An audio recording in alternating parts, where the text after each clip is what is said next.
Drama. Eagle Land, everybody. We're 11-2, 9 wins straight for the Philadelphia Eagles. And yet here we are talking about drama in Eagle Land between A.J. Brown, Jalen Hurts, Brandon Graham, Devontae Smith made a comment.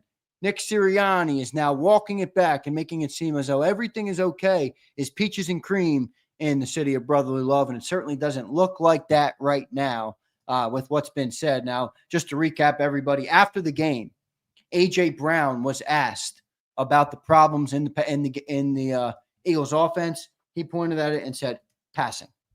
Now, Brandon Graham went on the WIP show, or on the Brandon Graham show last night on WIP, and spoke about it. And he spoke about the relationship between A.J. Brown and Jalen Hurts. He spoke about the problems. He spoke about accountability for A.J. Brown. He called him the guy complaining needs to have accountability.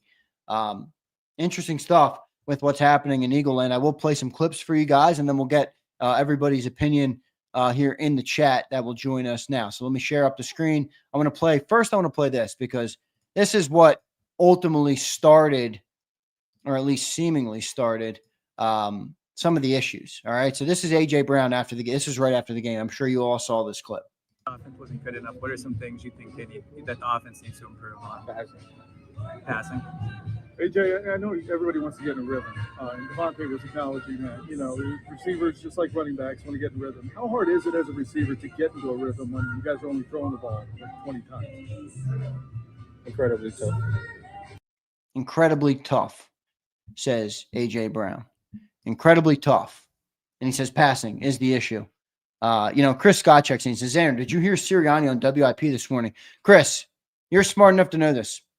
What people say initially is what the truth is. What people say after the fact is what the Eagles PR department called them and told them to say. Now, of course, to Sirianni, he's going to have to quell the rumors, and I get it. He's going to say some things. But if you think that's the story over what people originally said, I think you're mistaken about the nature of the way things work. Typically, what someone says in the first place is what they mean. And then when they come out and walk it back, like Brandon Graham had to do, that's PR driven. That's PR driven. And look, I get it. I heard what Sirianni said. What do you want him to say? Oh, yeah, they hate each other. I mean, come on. Sirianni's not going to say that. Sirianni's not going to say that. They said what they said. It's very clear that what they said what they believe, that there's a problem inside the locker room, and still not many people are ready to address that. I am ready to address it. I think it's something that must be addressed, or this season will get off the rails very quickly. Now, I just played the A.J. Brown clip after the game. Now, here is what everybody is reacting to last night. This is Brandon Graham on the Brandon Graham show on WIP. The person that's complaining need to be accountable. And I'm just being honest. You know what I'm saying? Like, and he noticed.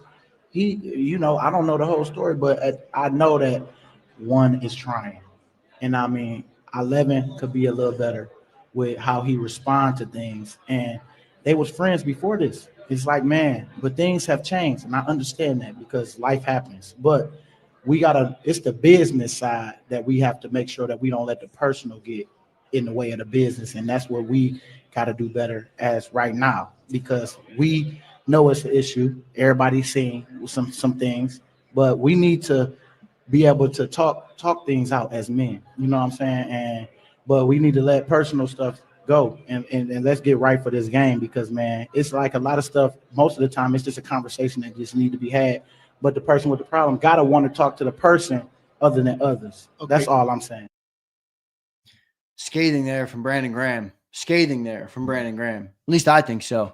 A couple things he says that stick out to me. There's really 3 or 4 things there. One is trying. Clearly Jalen Hurts is cognizant of the problems in the passing game. He's working to fix it.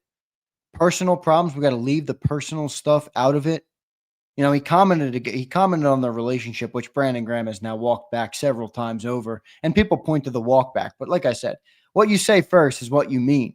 And Brandon Graham confirmed everybody's fears, because A.J. Brown says that after the game, right? A.J. Brown says passing. And it's easy to put that candle out. It's easy to say, oh, he's talking about Kellen Moore. It's the full thing. It's easy to say, oh, it's all right, move on. Brandon Graham is now saying, as a third person, there's something going on between them two guys. And that's what your biggest fear is when AJ makes that comment after the game. So in a way, Brandon Graham took gasoline, poured it on the fire, and now we got a forest fire. Now BG is a legend. I ain't going to criticize BG. He's one of my favorite Eagles of all time, Eagle Hall of Famer, Super Bowl champion. BG has earned far more in this city than A.J. Brown or Jalen Hurts have. So I'm not going to criticize BG, but I'm just telling you the perception is now that the fears were confirmed from what people thought after A.J. Brown made that comment. Interesting stuff. I'm going to take some comments here on the chat, and then I'll send the link out. If you guys want to join, let me put the link up now, and I'll pin it. So for those who want to join, it'd be great to have you guys join me here on the show and get the take, because I need some Eagle fan opinions here. What to make of the drama that is ensuing in Philly after a 9-game winning streak? What is going on in the city of brotherly love? Pin this message. Here we go. And I got the great Bob Brown already in the green room. I'm looking forward to talking to Bob. Should be interesting to see what he has to say. Bob, I don't have your video yet, but once I get it, I'll bring you up. Kyle, the Phillies ace. I love it. We got some new names, new people in here. There's Bob. I got some new people that are joining the show that I don't often get on the post game show. So I'm looking forward to talking to those guys. Let's go to Bob Brown right now. Bob, Zander, what's going on, man? How you doing, brother? I'm doing great, man. I like your set. You're looking good, sounding good. What the hell is going on in Eagle Land, my friend? Well, there's a couple things, pal. You don't have to like somebody to do well by them. Right, I'll move over here. You don't have to like somebody. I don't care if AJ and Jalen sit at Thanksgiving dinner. I don't care who's the godfather to whose kid. I'm 56 years old, and I worked with a lot of people that I wouldn't piss on them to put out the flames. But you can still get good work done. AJ has every right. We talked about it on Sunday night. Every wide receiver in this league is deemed to be a diva. They all want their catches. BG is absolutely right, as you were, Zander. AJ could have handled it better, but when you stub your toe and the first word comes out of your mouth, that's exactly how you're feeling. Right. Then you go, oh, it didn't really hurt. I'm fine. Everything's cool. But I heard you yell. Okay. You go play a team like Carolina and you don't get the receptions or the focus on with a bad team to work yourself out of the passing. I'll use doldrums, but we're in a much bigger funk than that. Okay. We've had a couple of opportunities 2 weeks in a row against teams that are not good against the pass, and we couldn't get out of this. I don't blame Hurts. I don't blame AJ. They're players, and they're trying to make this happen because ultimately they're the guys, when the media runs in, every single guy stuck that microphone in AJ's face knowing that there's a possibility that he is going to erupt or say something, and he gave them exactly what they were looking for. Nick Sirianni is the captain of this ship, and Nick Sirianni has been directing or guiding or captaining this ship by using celestial heavens and looking at the stars and hoping he's going to find the new promised land instead of having a map to get us there. He's the substitute teacher on this team, and until he takes control of this team, these flare-ups are always going to happen. Bob, you don't really think he's going to take control of this team, do you? In the way that needs to be at this point? Well, no, because that's not what's being asked of him, nor is he going to jeopardize his job. He was specifically hired so that the boardroom can run this team. Howie runs this team. And think about it. What was the last thing that was said by Hassan Reddick, when he left town? Some people in this organization think it's better if I drop back into coverage. What did AJ say? Some people, this is an organizational issue, because the guy that's supposed to be at the helm of the ship calling the shots isn't calling the shots. He's allowing things to just happen. He's like your brother and his wife just had a baby. He's like a new parent, right? Sister, he wants everyone to like him. Belichick didn't give a crap if anybody likes him. The coach coming into town that we're going to play this week in Pittsburgh, rather, he doesn't care if anybody likes him. It's his team, and he's going to call the shots. We don't have that structure. Would I think it would be great if AJ would have diffused the whole thing and covered for Jalen and go, nobody's happy with this passing game. I want the ball. But we've got a franchise running back right here, right now. We won the game, and we're going to have to do better during the week and work some stuff out. We're tight, and he has to fall on that grenade for the team. But he stubbed his toe and went, oh, shit. And everybody heard him. And now you can't say it doesn't hurt. Brandon Graham, still part of the team. He's still going to be, he's an Eagle for better or worse. So when he speaks about it and he says, well, these two guys were friends and they got to work their stuff out, that has a lot more weight. So there's clearly things going on. You know, who was it put it up? Brian Pumper put it up before we switched over. You know, national reports that someone in the organization says that it's about a girl. Did that come out? I didn't see that anywhere. I didn't see it anywhere either. That's probably Bob Lang saying, let's figure out something else to say. It's not about football. It's a personal issue. Well, I'll say this. Let's say it's right. Jalen and AJ shouldn't be worried about a girl right now. Their focus should be, are we going to be playing in the Super Bowl? Okay? What did Mickey tell Rocky? Women weaken legs. Just keep your pants up and freaking get ready for the fight. It's true. Okay, well, that's okay. So that's a deflection. That's something to take the focus off it. This team is built. Well, I mean, the guys on the field, we have one of the best teams ever assembled. Organizationally, we have one of the worst organizations assembled because everybody's looking for somebody else to take control. And the guy who wants to take control isn't allowed to because if Howie Roseman steps in, now all hell's going to break loose. What's the biggest issue here, Bob Brown? Is it Brandon Graham coming out and saying this on WIP and seemingly throwing his guys under the bus because obviously he knew what was going to come of this? Is it A.J. Brown after the game saying a one-word answer in passing, knowing that they were going to point the finger at Jalen Hurts? Or is it the passing game itself that's the big problem? Is it Nick Sirianni? What's the biggest problem that you see right now, Bob, with this? There's two things. The passing game is inept, and it needs to get better because you can't be one. I don't care how well we run the ball. We're going to need to be able to go over the top because we're never going to be – we can't play from the lead forever. Someone's going to get ahead of us, and we're going to have to throw when we can't. So for the team, for the game, the biggest game problem is the ineptness of our passing game. The overlying problem from that is organizationally, we don't as a team address our deficiencies. This should have been addressed before the break. This should have been addressed after the break. I know we're running the ball. How come we can't throw the ball?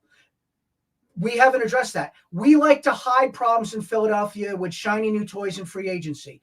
Sills says it all the time. You screwed up in the draft, so you backfilled the draft with a free agent move. We don't address problems. We hide problems. We hit our passing game deficiency with our running game. Now, we got a great running game. Don't get me wrong. I'm not making light of it. But for those of you that are a little older, I would put up with T.O.'s bullshit if we could have kept him around a little longer and tried to run it back.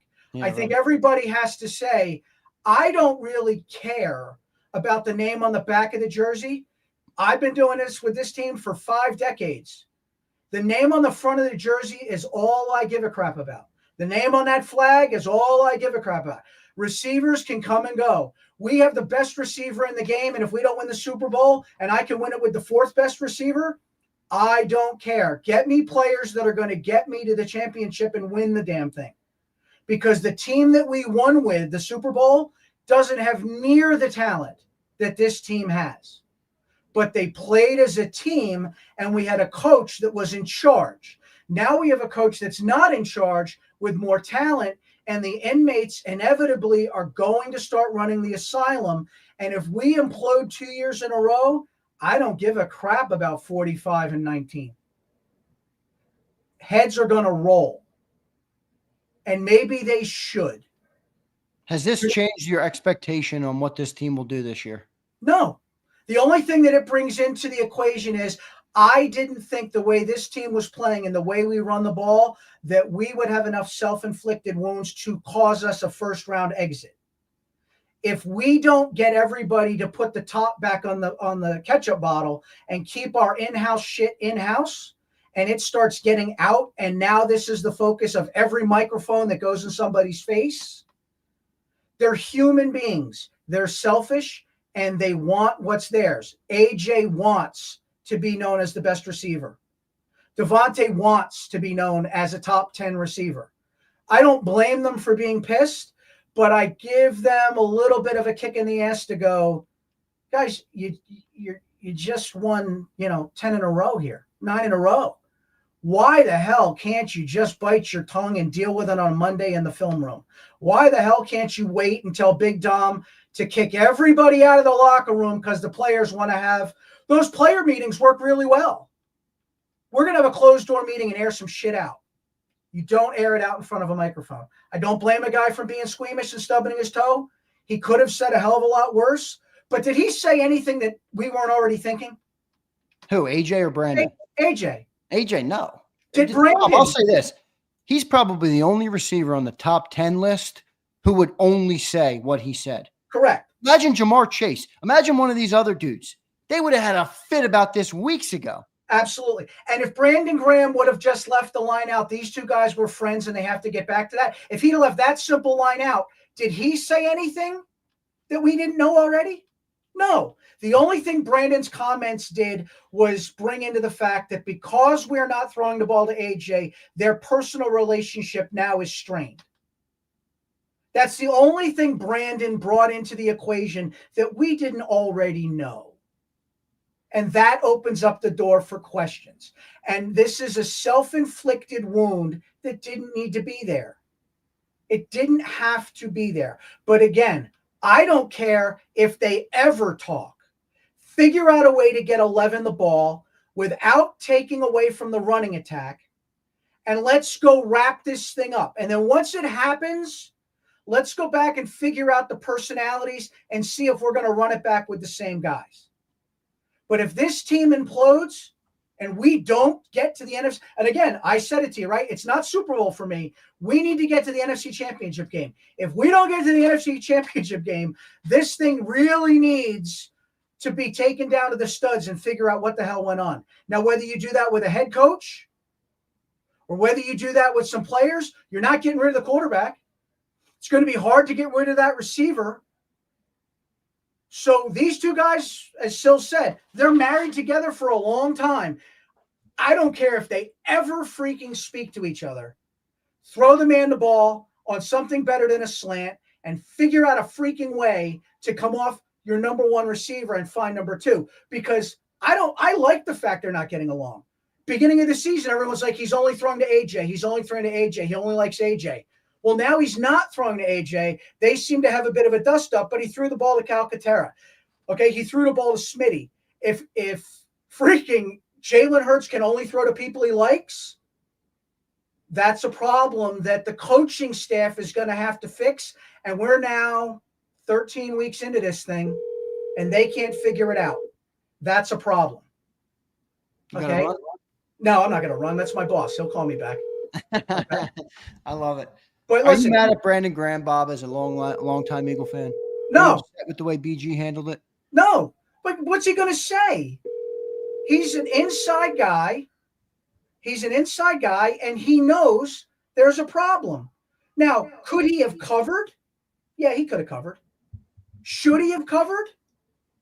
Listen, Brandon knows that team better than we do. Brandon knows the inner workings of the boardroom better than we do. If Brandon is comfortable enough to say, go out and he went out and said it, who the hell knows he wasn't told? Hey, do me a favor. You're going to be our leak. Go out and say this. I can't say that didn't happen.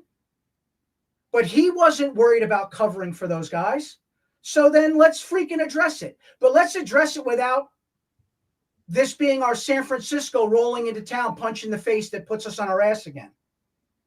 And I think Jalen's got the right temperament for this, because going through this already with McNabb wanted the spotlight.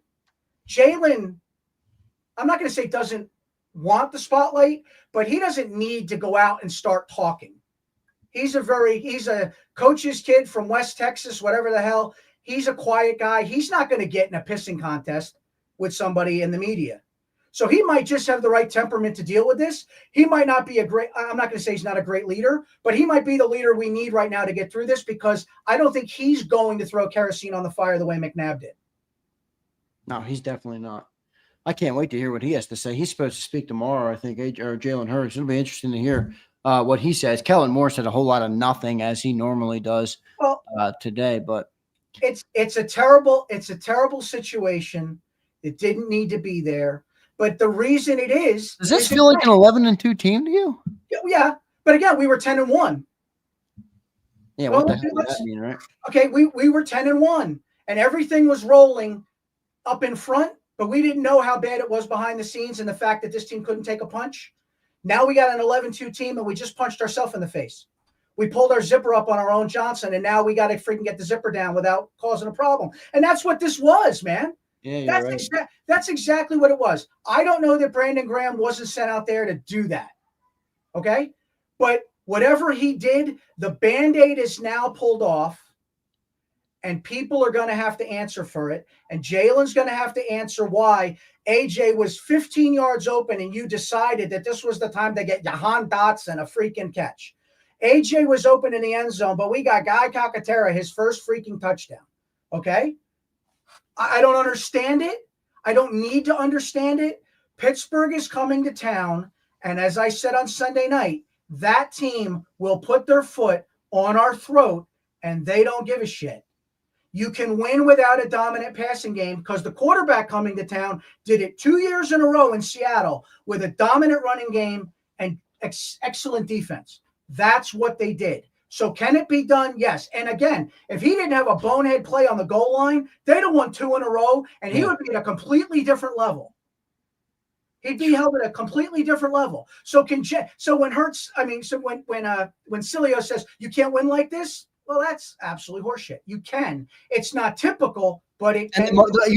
Where John is right too is the margin of error on that style of winning is decreasing as more teams get so good and competent in the passing game. I think that's fair to say. Absolutely fair to say. The other thing is, because you cannot throw that counter punch after the body blow, the linebackers are coming up. The safeties are coming up. They're giving you the pass. Right. Now you have to be able to find it. Okay? And if Hurts can't find it, Hurts couldn't find it in week 1. Hurts couldn't find it in week 12 last year.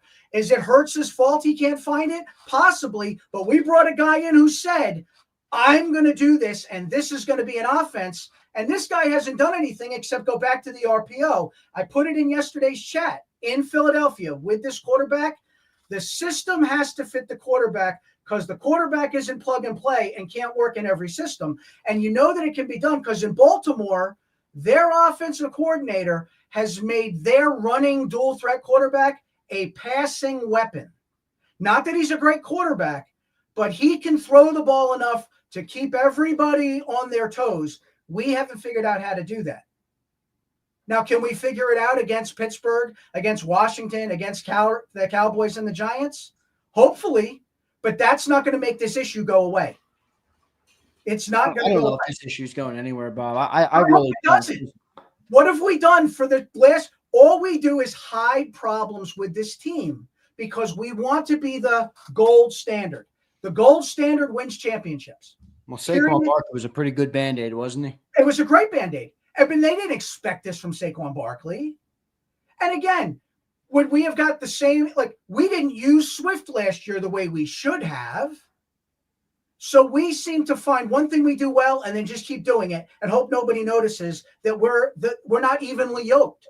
Okay? We were offensive heavy. Our defense was bad. Our defense has picked up their game. Our offense has fallen back. Our offense can run the ball. We can't pass. Last year we could pass, but we didn't run the ball. What's the common denominator in all of that? Howie Roseman and Nick Sirianni. One guy's supposed to be in charge and isn't, and the other guy wants to be in charge and can't come out of the boardroom. So we are not functionally put together the right way. So we are always going to be looking good, but we're never going to close. What's your expectation for this team? I think that if we can put the egos back, I think we're still an NFC championship team. But unless that game is here in Philadelphia with our fans in that weather, that it's a pick'em game. And if I have to take a pick'em, I'll never pick against the Eagles. But smart money says I will pick the team that utilizes their talent better than the team that has better talent and doesn't utilize them. And that's who Philadelphia is. Best talent, we don't utilize them. Detroit, not as good talent in certain areas, but they utilize everybody because everybody knows who their third wide receiver is. And that freaking guy just got 2 touchdowns on the same week when Cilio said Tim Patrick doesn't matter. And that guy just went out and got 2 touchdowns. And nobody's bitching that the number 3 wide receiver got 2 touchdowns. You could argue there's 3 teams. You could argue there's a lot more than one team in the NFC that's utilizing their talent better. I'd say Green Bay's utilizing their talent better. I'd say let me say this. Minnesota's utilizing their talent better. How about this? The team that we just beat with a hell of a lot less talent got more out of the talent on Sunday than we got out of the talent that we had. Oh, way more. So true. It's so and, true. And Jalen doesn't have to be the best quarterback in the league. He just has to be the best quarterback on the field on any given Sunday. That's all he has to do. He just has to be better this week than Russell Wilson. I don't care if he's better than Jalen, than Allen up in Buffalo. Who gives a shit? I don't care about that till we play him. But when he played against Lamar, he was the best quarterback on the field. When he played against this week against the kid in Carolina, the kid basically can't do anything, he was just a little bit better. He only has to be better than the guy he's playing, but we can't always count on that because, sometimes that other shoe falls. Unless somebody here thinks we're going to run the table and we're not going to have a loss, because that's what happened with San Francisco. We took that loss. It was a bad beat. And all of a sudden, all of the fractures came out, and this team never got off the mat. And we had better leaders on that team. We had more veteran leadership on the team, and we couldn't get off the mat. How are we going to do it this year? If we get knocked on our ass, who are the veterans that are going to say, "Let me show you how to get up off the mat, boys"? Do we have any of those on this team? No, and we had Brandon Graham, and we lost him. Well, I mean, don't get me wrong. Brandon Graham is still there. But he's got to go out on the field, and now he can't. But even Brandon Graham was on the team last year. Did Brandon Graham help us get up off the mat last year? No, it's No. true. We don't have that guy, and we don't have that coach. So when the iceberg is in front of us and everybody's going freaking turn the wheel, and everybody's looking at Howie to go make a trade to get a captain that knows how to turn the wheel, we're past that deadline. Now we have to hope that when we run alongside the iceberg, we don't end up in the freaking cold water, because that's what happened last year.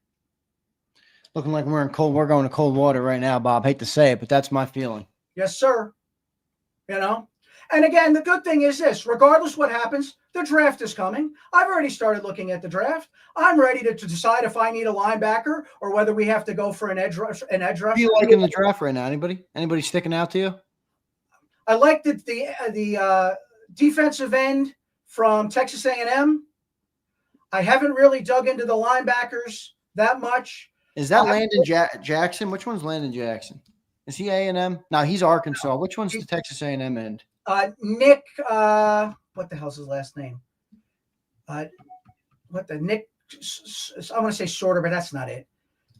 I'm blanking.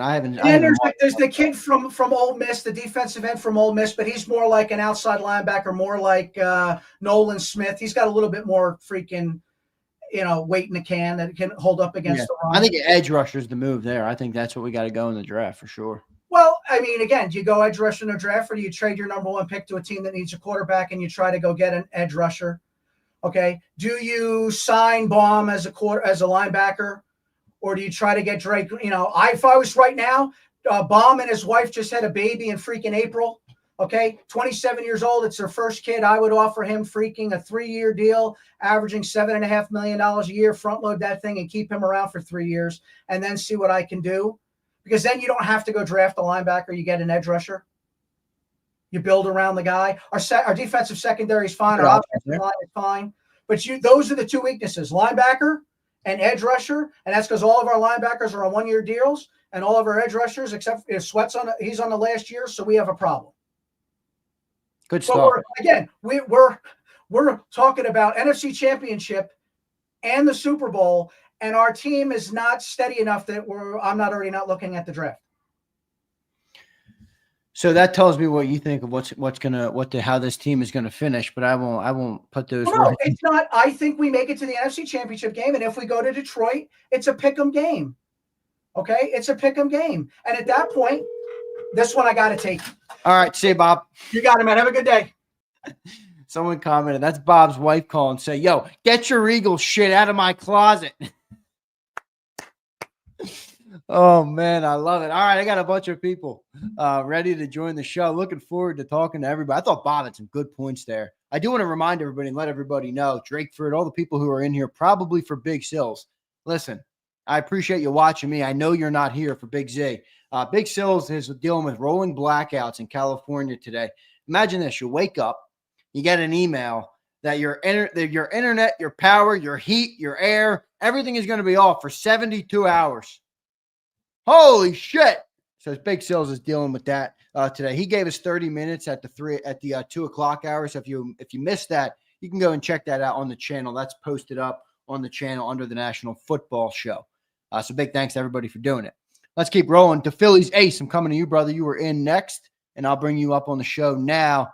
What's going on, my man? How you doing on this? What's up, Big Z? You've done amazing work, brother, man. I love your show, man. I love Big Sills, and all the other punters can go kick rocks, man. But I love it, man. Yo, what's going on in Philly right now, dude? Oh, brother, man. It just, you know what's funny, Zander? Last year, we were passing the ball, and what did Big Sills say last year? Oh, we're becoming predictable. We're becoming predictable. So then we go out and get a running back for this year with Saquon Barkley, and now we totally tipped the scales the other way, and we're running the ball, and now it just seems like that Jalen and he's so inept to throw the ball now since he's been told that we have a workhorse in Saquon Barkley, right? And now it's rearing his ugly head for that for them not passing well now. You know, it's just crazy how it goes the opposite way last year. But the one thing is we were beating good teams last year, and we were 10-1 or 10-1 then we lost, and now the only good silver lining this year is that we didn't lose to Carolina. So that might be a silver lining that could possibly save us from our demise. But what's even worse is that everybody's watching on film that AJ Brown's open. So when everybody else is seeing it in the media and it's being posted everywhere, what's he supposed to do? What's Brown supposed to say? Nothing when they're putting it out on video, right, when everybody's talking about it. What's he supposed to say? That ain't true. That's not what we see on TV. It's not what's going on. So it's being put out there. So he has to. He can't just. He couldn't just say next question, but it's obvious. So he hadn't. I felt and plus he's human. He wants to get this stuff. Ball, dude. He believes he's great. He wants the ball. I can't blame him. Exactly.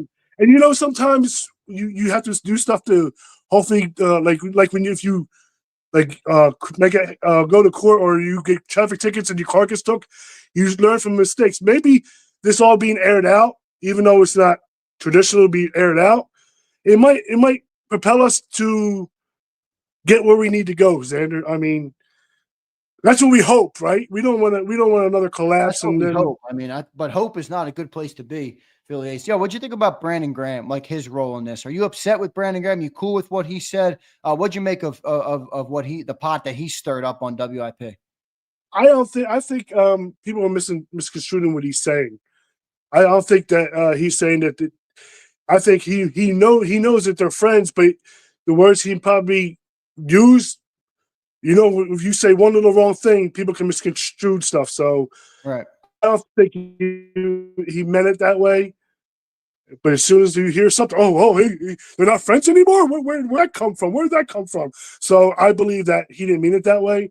And but Philly, doesn't it show though doesn't it kind of show that there's a guy in the locker room who might not be in that friend group or might not be in that circle with the quarterback and wide receiver, but didn't it kind of confirm any suspicions of like, yeah, it doesn't look like it's all peaches and cream over at the quarterback and wide receiver table for lunch. They might Absolutely be sitting there not. together, but the guy in the room, Brandon Graham, who is in the room, is saying, hey, they don't look like they're having the same relationship they used to have. Doesn't that kind of confirm their fears? Yeah, absolutely. But like again, we've had this situation before with Donovan McNabb and Terrell Owens. Like you said, you made the biggest point. He wants that ball. I mean, all wide receivers want the ball, and when he just wanted to vent his distrust and his frustration not getting the ball. He's open. If you're open, you're running down the field 20, 15 yards, you're not getting the ball. You're like, how many times I got running open and waste my time and energy and not get the ball? So we understand that. So I'll be pissed too. Like if somebody when you're on your show and they're not showing up for work on time or something, you're gonna be pissed too. Like, yo, you gotta be doing this. So I understand, but I don't think about this 4 times a week. Yeah. Yeah, so that's what I just think that I hope the rails don't come up. The silver lining I think we can take is that we didn't lose that game, but if we would have lost that game, maybe it would have been part 2. But that's the silver lining we could take from that, Zander. And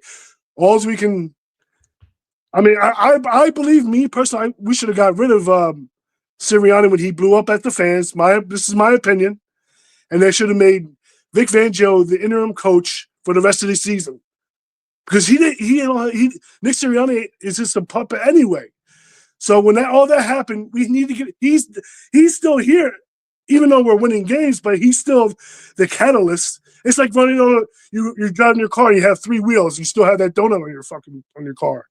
You need to get it. You need to get it changed. You gotta get a new one. That's just my opinion. Did this change your expectation of what this team can do this year? Oh yeah, it's a change. It's a change because are you like, I think a week ago today, we can all say as Eagles fans, there was optimism in the air that we could, if the stars align, make a run for the Super Bowl. Do you feel like that right now? I believe so. Yeah. I mean, we can't panic. We have to deal with this adversity head on. And then we know this is Philadelphia. Nothing comes easy here. So we got to buckle. Not even 11-2 comes easy, my friend. No. So I believe that, I mean, if we're trying to put a positive spin on it, it's like you're getting battle tested, regardless, either it's on inside and on the outside. So that's the way I'm trying to look at it, and I believe that they can get there. They have the talent. So, and the point is that, like, the main point is that we won.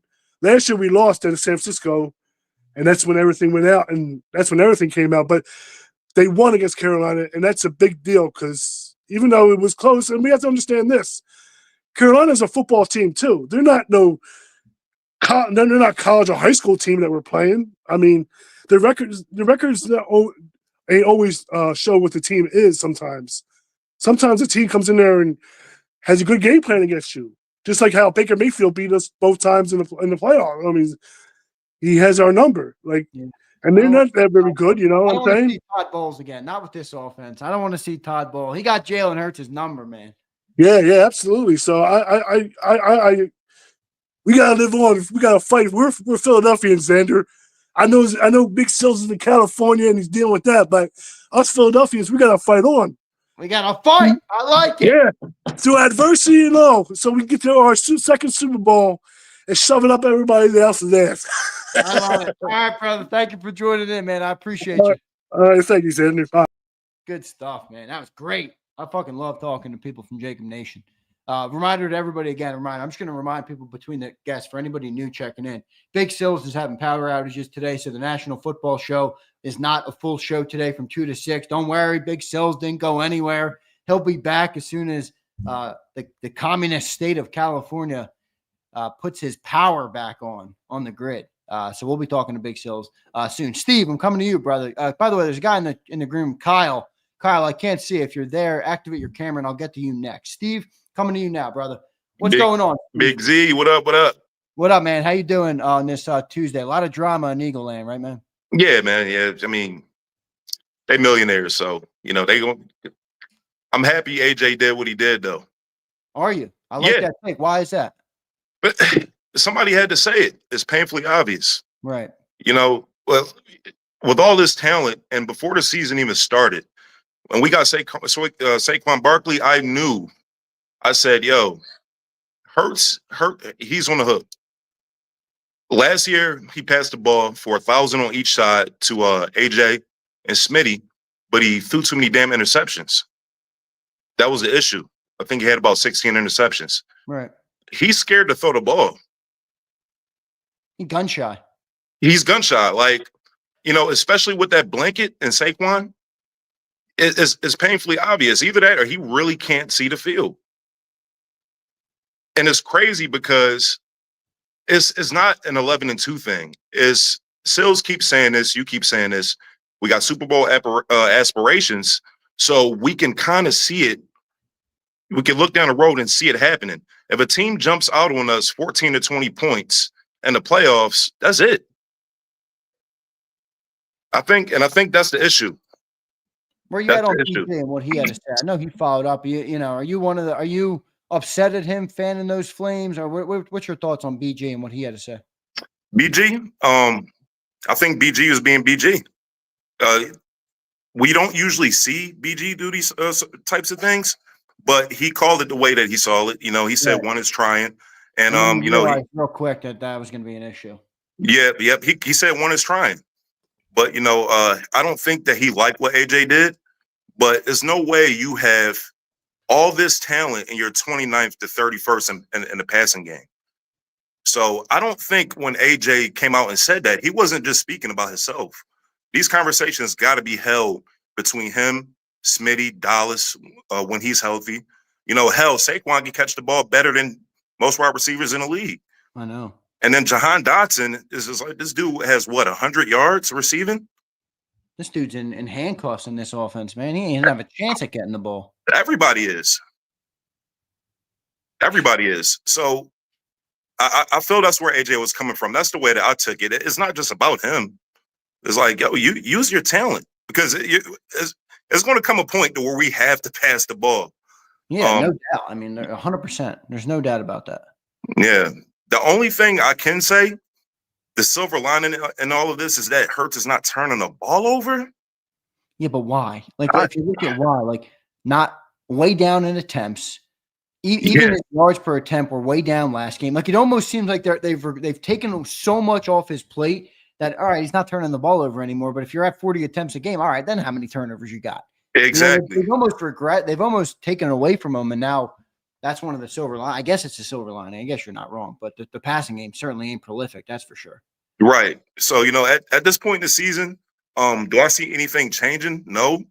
The only thing that I could hope for is that Hurts continues to not turn the ball over, and maybe we squeak out wins. I will say this: if it wasn't for this defense holding most teams down to under 17 points a game, it'll be a whole different situation. And you got to throw the football. They're the reason that they've allowed us to play this way so many weeks. I mean, think about the Ravens game. The Ravens had a chance to go up 3-4 scores on us with 4 straight punts by the Birds. Defense kept them in the game, and it allowed them to keep running with Saquon. You're right about that. It's a good point. Did this last day and a half change your expectations of what this team will do this year? No. I still believe we have a shot to win it all, but it's going to look the way that it's been looking. Right. And thank God we got a strong defense and a strong run game.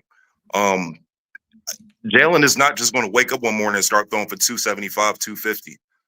He's not. I don't think it's Kellen Moore. It's not the O-line. It's not the talent. It's Jalen. At this point, you got to call a spade a spade. So for most of the Eagles fans that's out there saying, "Oh, you guys are Jalen haters," no, that's not true. I can't help but wonder, like, if we had a Baker Mayfield in the backfield, what he would do with this sort of talent. He's slicing and dicing right now. All right, Steve. Which Steve are you, by the way, in the chat? People like to put a face to a name, if you don't mind. Which Steve are you in the chat? We got a couple Steves. I'm the Steve with the $. I know there's a few Steves in there though. Yeah. All right. Yep. Yeah. So I think you got the mod, right? You're the mod, Steve? Yeah, I'm a mod. Yeah. All right. Good stuff. Yeah. Great takes there, man. It's great talking with you. I appreciate you joining in. I'll talk to you again soon. All right, brother? All right, Big C.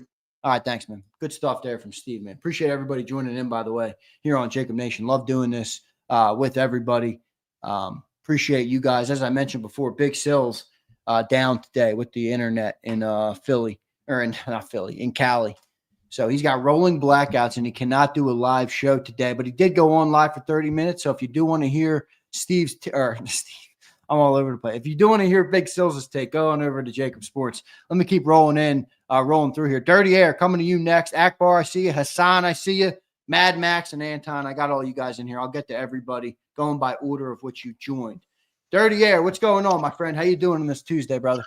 Doing well. How are you doing? I'm doing good, man. A lot of drama in Eagle Land, though. What do you think of it? I hate it. I hate every second of it. I hear You know, it's demoralizing after last year. You know, you're rolling this year. You think everything's going great. And then you get an A.J. Brown press conference after a game where he doesn't get any targets. You know it's coming. You just know it's going to – you know he's going to say something. And I don't blame him for it. And like everyone else said, I'm kind of glad he said it. You knew it was coming at some point. You knew they couldn't just keep giving Saquon the ball, keep running, not getting these guys the ball without something coming. You know, that said, I still hate it. I hate everything about it. Who you most mad at? Are you mad at the commentary? Are you mad at the real problem of like why they said it, which is the passing game and Jalen Hurts? Are you mad they aired it? Look, I think there's a fair line of thinking to, as a fan, to say, okay, I know Jalen Hurts has to be better in the passing game, but at the same time, I also don't want my star receiver and my veteran defensive end going on and airing that shit to the media. Because BG's been in Philly. He knows what's going to happen there. Yeah. So I think it's fair to think both those things. Where do you fall on that? Man, I've been going back and forth with it. I hate to blame the media, but I think it starts there. I think it starts with – come on, dirty and I don't mean that in a putting them down kind of way, but there are questions you can ask players given, you know, reading the room after a game that are going to elicit an answer. Now it's their job to ask those questions. Right. And I'm not going to sit here and say it's the media. Like I hate the media for doing it, but they have to do it. You're saying that job that they have creates the problem. Yeah, and you know, you look at other franchises, and I don't spend as much time looking at other franchises as do the Eagles, obviously, but it does seem like a lot of this permeates out of Philadelphia only. Yeah. You know, you've got Malik Neighbors complaining every single week about catching the ball, and you hear about it for 2 seconds and then it goes away. And that's the New York Football Giants. Forget them. What about the Lions? What about the Packers? What about the Vikings? What about the Chiefs? Well, let's talk about the Lions. I keep seeing a lot of comparisons. Well, Amon-Ra St. Brown goes out there and he makes blocks, and he's happy and chippy and all this other stuff. You know, AJ's out there making blocks, big blocks in some of these runs. Yeah, I know he's in the run game. Yep. Yeah, and I think the reason I go to the media as being the people I'm most mad at about this is because it's such a nuanced problem. You know, AJ says passing is the problem. Yeah, it is. And immediately, well, he's directing that at Jalen Hurts. Well, is he? I mean, because there's a lot of times where football every play. You know, that's where it's like he might not have wanted it to point at Jalen Hurts, but look, inevitably it does. I mean, it's Kellen, it's play design, it's everybody, it's routes, it's all sorts of things, but it's Jalen Hurts. Sure, come on, Dirty. It's Jalen Hurts. I mean, I know people don't want it to be like that, but that's what it is.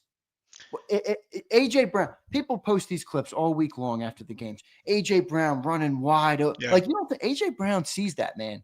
I promise you, AJ Brown sees that. So, like, when he says that, whether he wanted it to or not, he's fucking talking about Jalen Hurts. Yeah, it's no secret. I'm a Jalen Hurts supporter. I'll back him. We should be. This past week was it's hard to support what we saw on the field this past weekend and say that like it's not a majority of a Jalen Hurts problem. See, I That think said, supporting Jalen Hurts and being critical of him are two different things. You can support someone and be critical of him. Like I said, I'm critical of Jalen all the time. I love him. I support him. He's been huge for Philly. You just because you support somebody doesn't mean you blindly gotta gas him up on everything. I don't think that's. I have a wild take about Jalen Hurts. I think being a coach I think he's too coachable.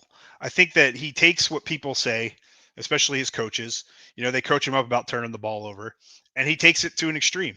He says, "Okay, well, that's what you want. I'm gonna not throw I think that's a interceptions." fair point by you, because being coachable is great, but at the same time, shouldn't you be stubborn about certain things that make you a great player? I think that's a good point by you, actually. Yeah, because when in 22, when he's slinging the ball over the place, he's running all over the place, kind of let to his devices to do whatever he needs to get the ball down the field. You see the best out of Jalen Hurts. But when you start, you're not passing the ball enough, you're not running the ball enough. For all of last year, it was run the ball. We're not running the ball. Well, we didn't really we had a good back and we had a good line, but we didn't have Saquon Barkley. Now we have Saquon Barkley. So now it's okay. We're running the ball. In the beginning of the season, Jalen's got 5 turnovers in 4 games, and maybe we should, let's coach Jalen out of throwing the ball a little too much. And I think he just goes the opposite way with it. I do. I think he's a very coachable player, and I think that's where a lot of his we don't like, or a lot of people don't like that he's not the star of a team. I think that has a lot to do with it, because he doesn't embody being a star. He embodies being a team player, and I think as a quarterback, that's not necessarily a good thing. I think the other thing I'm really mad about this whole situation is that this is all stemming from 3 of the captains on the team, and that part of it's just driving me insane. All 3, you're right. Jalen Hurts, AJ Brown, Brandon Graham. I mean, those are 3 guys with C's on their chest. It's a good point by you. Did this change your expectation of what this team can be or will do this year? Yeah, I mean, everybody's saying no, but yeah, absolutely did for me. I'm full panic mode. We saw what happened last year. We had a roster and a team to do it. I texted my dad. My dad doesn't pay attention to stuff like this. He's, tunes in every week, has no idea what's going on. Right. He's a game watcher. I gauge him as a game watching fan, and even he was like, it was a good season while it lasted. But I don't want to be pessimistic about it, but it's going to be I'll be watching like this for now on. So. I'm with you, man. All right, brother. Thank you for joining, man. I appreciate you taking some time out to talk to me, and I look forward to talking to you again soon. All right, brother? Yep. Have a good one. Thank you, man. Appreciate it. Dirty Air checking in. Good stuff there from Gary. I think he's Dirty Air in the chat is his name. That's why I was referring to him as that. But good stuff there from Gary, who joined the show. Hassan, I'm coming to you next. Then Akbar, I'm coming to you, my man. Love talking to Akbar. I was talking to Akbar today over on X. We were messaging back and forth. He had a good take. Akbar said something before I get to him, and I'll bring it up when I bring him on the show. Akbar said something on his take that he shared with me, and he said, I'm a fucking man. I stand behind what I say and what I believe. And if you want to challenge me on that, that's fine. We can have a conversation. But I say what I say, and I mean what I say, and I stand on what I believe. And I thought that was a good-ass message from Akbar. So I'll talk to him about that coming up next. Hassan, I'm coming to you next, brother. Hey, what's going on, Zan? What's going on, brother? How you doing? Hey, for the past 48 hours, I just been trying to watch film, break shit down.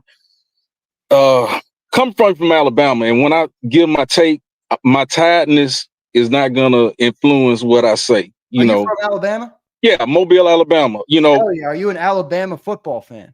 Yes, I am. Diehard Alabama football Roll fan. motherfucking Tide, Hassan. Roll Tide. A diehard Eagles fan. I'm 47.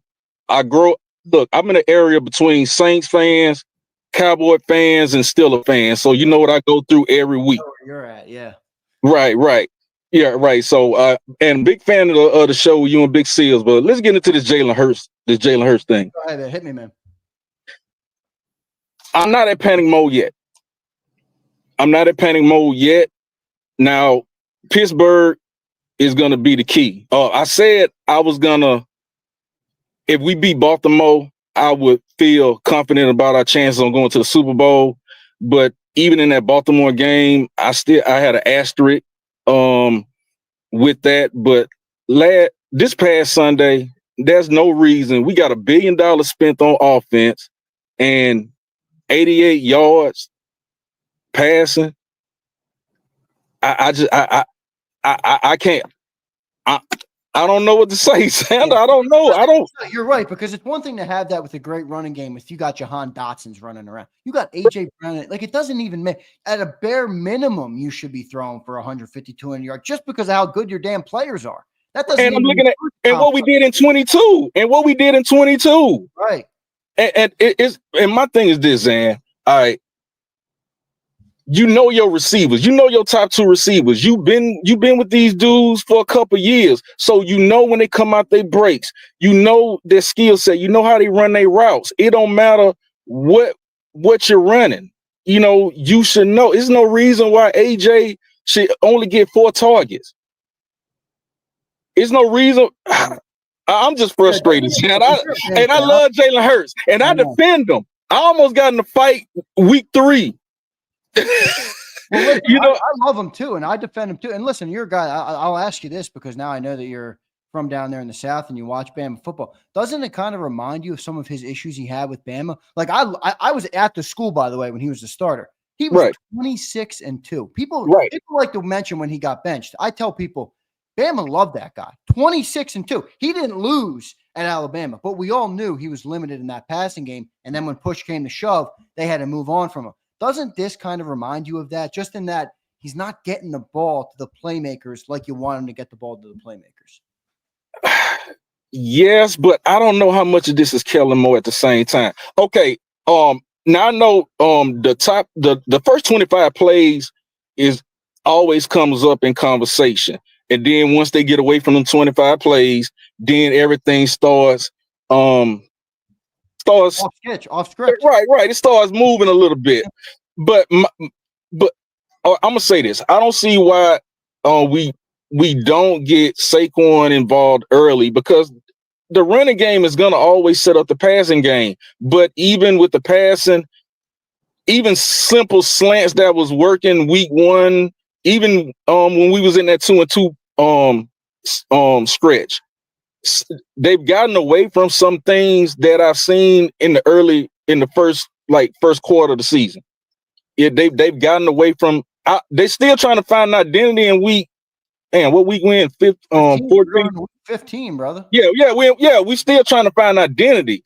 And there's Big Seals. I got to give it to him. I almost had to put my head down like an ostrich when he said this. If Bryce Young was in this offense, what the hell would he be doing? He would. If Bryce Young was in this offense, Bryce Young would have Smitty and AJ getting over 100 yards a game. I can actually say that. I don't know. When is Jalen scheduled to give a press conference? Because I'm anxious. I'll speak tomorrow after practice. Yeah. Because that's when all the answers going to come out. Because I saw that bullshit press conference with Kellen this morning. We didn't get shit out of that. Nothing. Didn't get shit out of Sirianni, which we never do. Yeah. I'm waiting to see what Jalen, because all this stuff is bubbling over for the past 2 days. So I'm anxious to see what Jalen has to say. You got any problem? Are you upset at all with AJ or Brandon Graham and like with the way they handled it? Yes. Only because just like in a marriage, when you let internal issues get outside, right, that's when real problems start happening. That's why I hope this stuff gets contained and they talk like grown men, because they was friends. The friendship brought him from Tennessee to Philly. You know, it was a genuine friendship, a brotherhood. And I don't know if they're past the point of right now. I'm not at panic mode. Now, last year, when we was 11-1 and all like that, I was like, but then everything started unraveling. How they handle this week is gonna determine if this is gonna be a sequel of last year, or we are able to move on past this and possibly make a strong playoff run. But if they don't handle this shit, the answers, we're gonna get our answers tomorrow with Jalen's press conference as the face of the franchise, the one who's getting the big bucks, AJ's friend. I hope they can still be friends, and we're gonna know tomorrow. That's all I gotta say. We're gonna know tomorrow. But right now, I'm not at panic mode. I'm not either. But what's Sunday? Like, what is Sunday a must win, dude? With this, I mean, it feels like this thing's about to fall off the rails if they don't get it back. First of all, it is because for one, they haven't and I didn't know it was this long. I think it's been a long time since Pittsburgh has come into Philly and won. So we definitely want the bragging rights because that's like an Iron Bowl for the state of for the state of Pennsylvania. But it is a must win. It is a must win because again, to measure ourselves to be able to win a Super Bowl, we gotta measure ourselves against the other conference. And yeah, we squeaked by Baltimore. So we definitely got to come with someone who's coming at our neck. Mike Tomlin, I respect him as a coach, as a actual locker room leader. Because Mike Tomlin, he knows how to take issues that happen in the locker room, control it, and get the team back on the course. If we would have had Mike Tomlin last year, we probably would have went to the Super Bowl. Because Mike Tomlin knows how to handle these situations. Sirianni doesn't. That's where Sills is spot on about. You're gonna have a CEO coach, man. He better be able to handle situations like this. That's what he's paid to do. If you're not calling plays, you're not in the offense. Well, shit, you got to manage these locker room problems. Right, and right, and again, and Kellen, I wish Kellen could be a little more honest because I'm looking at, and I don't know who's the quarterback coach because it is the mechanics because Jalen does hold the ball a little too long. Because last night, me and my father, I like, Pop, come sit down and let's look at whatever film we can get where we can get the all 22 view and look at Jalen. Right. And it was like, I know it was like 8 passes where Pop was like, the ball need to be out right now. You know, because when I look at Baker Mayfield, and he's a prime example of getting that ball out quick. 2.9 to 3 point some seconds. Lower right. And that's what and that's why I'm so vexed is because AJ, come on, you done played 2 whole seasons with AJ. You went to college with Devontae. You know the tendencies of your receivers. Why the fuck you can't get this ball out? I know. It's actually a good point too. I mean, if you're friends, and because that's part of it too, getting on the same page with the receiver and the quarterback is the relationship between them. Good point by you, man. What has this changed? What like your expectation for the season? I know you said you're not in panic mode. No, it has not. It has not, Zander. I sorry to cut you off. No, it has not. I'd had 4 shots of liquor too. Having to deal with this shit. No, it hasn't changed my expectation. My expectation is still going to the Super Bowl. I already put 2 bets in already for us to win this thing. I believe we can do it with running game. But it's gonna come a time where they're gonna stack the box. So we're gonna have to win it from the air. And right now I kind of feel you remember when the Jets when damn, he went to USC fucking oh man. Darnold. No, not Darnold, before him Sanchez. Okay. Remember when the Jets had a couple of good years with Sanchez and Jet fans were thinking they were putting all their jackets out, they think they can make a run. But I was saying to myself, man, if you score 21 points, you can beat the fucking you can beat them. That's how I feel about us right now. If someone scores 24 points, we're dead. But I'm still confident that our defense is playing lights out. But we can't have an outing next week against Pittsburgh defensively, because the defense is gonna have to keep us in the game right now. The way the defense has got to be on all cylinders. Yeah, the defense got to be on all cylinders. They can't play right. They can't play like they did last week. So right now, I'm still confident about the Super Bowl. It's still fly, Eagles fly here in Alabama since 1986. I've been an Eagles fan. Right. But right now, if we lose, if Jalen plays the way he played these past 2 weeks, then I'm going to panic mode. I'm hoping that they can get this thing together internally Kellen comes up with some creative ways to get AJ and Devontae involved and get them involved early. There's no reason why AJ should get his first target in the second quarter. AJ, right? AJ should be right. AJ should be in that them first 25 plays that y'all come out with the game planning. AJ needs to be 5 of those plays need to be AJ at least. Yeah, I know. 5 needs to be They're not AJ. getting involved at all. And you know what the worst part is about it? Not the worst part, but a part of it. I mean, with the Steelers this weekend, this is not really the week to try and make people's egos feel better by getting them the ball for no reason. This is the week to fucking hand the ball to Saquon Barkley and bully the Pittsburgh Steelers. I don't know if that's gonna be a good thing or But let me. And I want to say this, and because everybody like the percentage of the. I'm giving Sirianni 50% of the blame. I'm gonna give Kellen Moore 25, and I'm gonna give Jalen 25. I think that's. I can't agree with your breakup. But the only and I'm not because everybody want to go. Oh, it's Jalen's fault. I'm not gonna entirely say it's Jalen. 25 for the two coaches. I'll go 50 Jalen, 25 for the two coaches. You gonna go 50 Jalen? I'm gonna go 50 Jalen because listen, Hassan, he's the guy who holds the ball every play. When that ball gets snapped, it gets snapped into Jalen Hurts' hands. And there's only so much scheming and coaching you can do when push comes to shove. You got great players, you got highly paid players, you got professionals, and they got to make plays.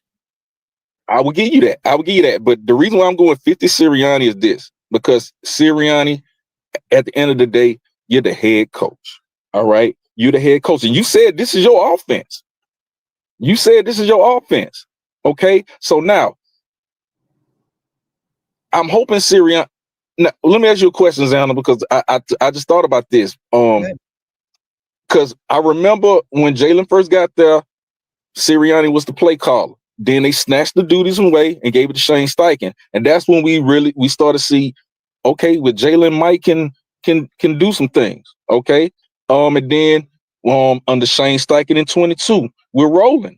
I didn't have a problem with interceptions because if you're a quarterback, interceptions is going to come. Brett Favre made a living throwing them damn things. You know what I'm saying? But it's this.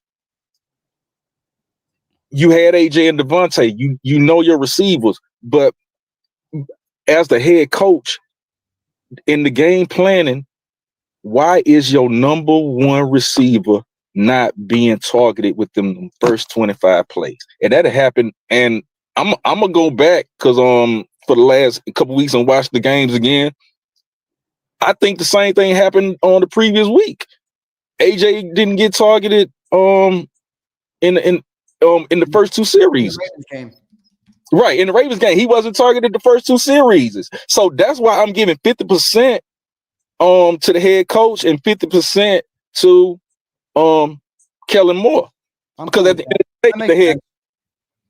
And I know we got other people waiting and all like that, but I just had to get on and just express my frustration. I know it coming by jumper because for the last 2 days I just been trying to make sense of this. Yeah. And then we got Brandon Graham talking. What needs to happen is keep that shit internal because right now, and I know a lot of people saying, well, Kansas City struggling, but Kansas City don't have $1 billion spent on the damn offensive side of the ball. I know.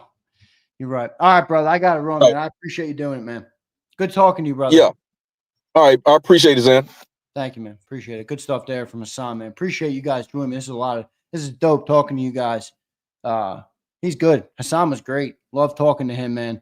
He had a lot of good takes. Definitely knows ball. You can tell. Let's keep rolling here. For those who don't know, by the way, Big Sills, power outages all throughout the state of California where Big Sills is. He's got rolling blackouts. Can't do the show today. Don't worry. Big Sills will be back. Let's go to Akbar, my main man. Akbar joining me now. What's going on, Akbar? Zander, man. What's up, dog? What do you make of all the shit that's happening in Eagle Land, brother? Okay, well, I want to first. You brought up the videos. I want to get to that. Like nobody was really talking about that. I want to talk about that video with BG drop, where Yeah, go ahead. He's I got it. he was ba- I'm not he going to was play because I don't want to take your time away, but go yeah, ahead. he was basically saying like, he was trying to say, AJ, shut the fuck up, dog. Like, you know what I mean? You started. This not the first time we heard BG say something. He said something during the collapse last year. Big Sills grinding him the fuck up for doing that. So this ain't the first time we had a BG sighting. But the thing is, I don't have no problem with what he said either. Because first of all, we all men. When did it when did the day come where men uh uh couldn't be broke down, um um crit taking constructive criticism? When how can you be a man if you can't take constructive criticism? You understand what I'm saying? These guys been criticized all their goddamn life. The fucking combines, getting what schools they want to go to and what schools would take them. They've been criticized their whole fucking life. Like, you suck, you know what I mean? Or you're fucking good. You're getting into the NFL. You're not. All right. Like, that's part of life. Like, why do we gotta keep talking about you don't gotta say that, on air. Their whole life is on air. Know what I mean? We talking about football. We're not talking about who you fucking or none of that shit. We talking about football. What's wrong with the game? It's the fucking passing. AJ ain't lie. So why? So what you coming at him for, BG? Why you gotta take up for Jalen? Why Jalen can't speak? You know what I mean? His mind and talk up for himself. Like, what's all this baby shit with Jalen? You know what I'm saying? Like, Bro, the truth is that you're just not going to get the truth from these guys. I know. and that's Because I'm with you. It's like you'd love to put a camera on somebody, or you'd love to ask somebody a question and trust that you're getting the truth of what they believe. That's not happening, though. That's not happening. I, I That's why dig it, people are but so confused by AJ Brown. They're like, why the hell would he say that? He just spoke the truth. that's all he did. He spoke the truth. But that's my BG did thing. too, Like, by the way. Somebody said, I think it was Steve said that. That was BG. BG gave you his honest opinion. and he wasn't wrong. He Yeah, I wasn't mean, wrong. no, He walked it back because now they realize that's going to be a problem.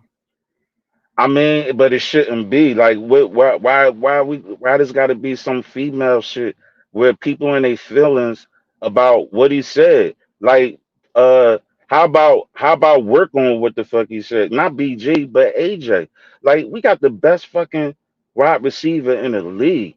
You know what I'm saying? And I mean, okay, and I'm gonna play devil's advocate because you could look at it like, okay, we only playing Carolina, so let's try to, just see if we can get Jalen to distribute the ball. The other players like Jahan Dotson and Calcaterra, he got his first touchdown. Ain't nobody saying shit about that. Um, like let's talk about it. And what are we talking about anyway?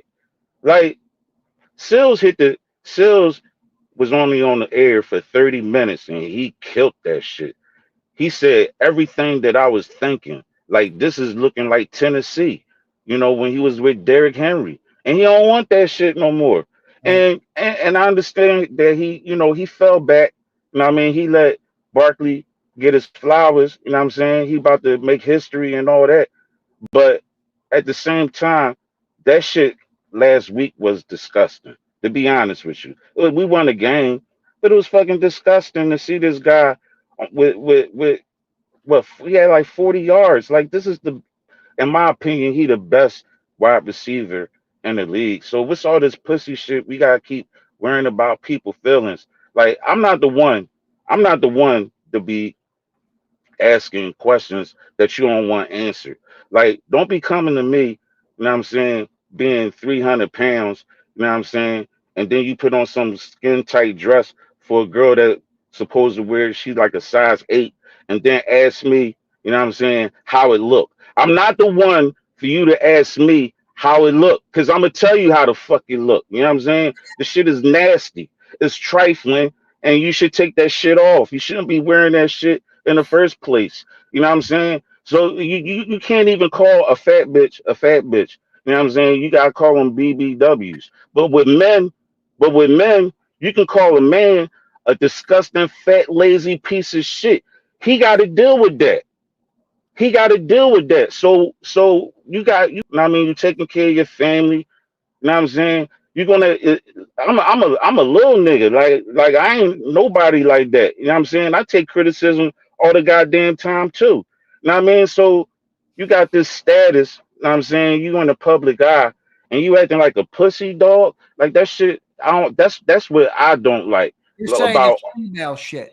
This is it's female shit.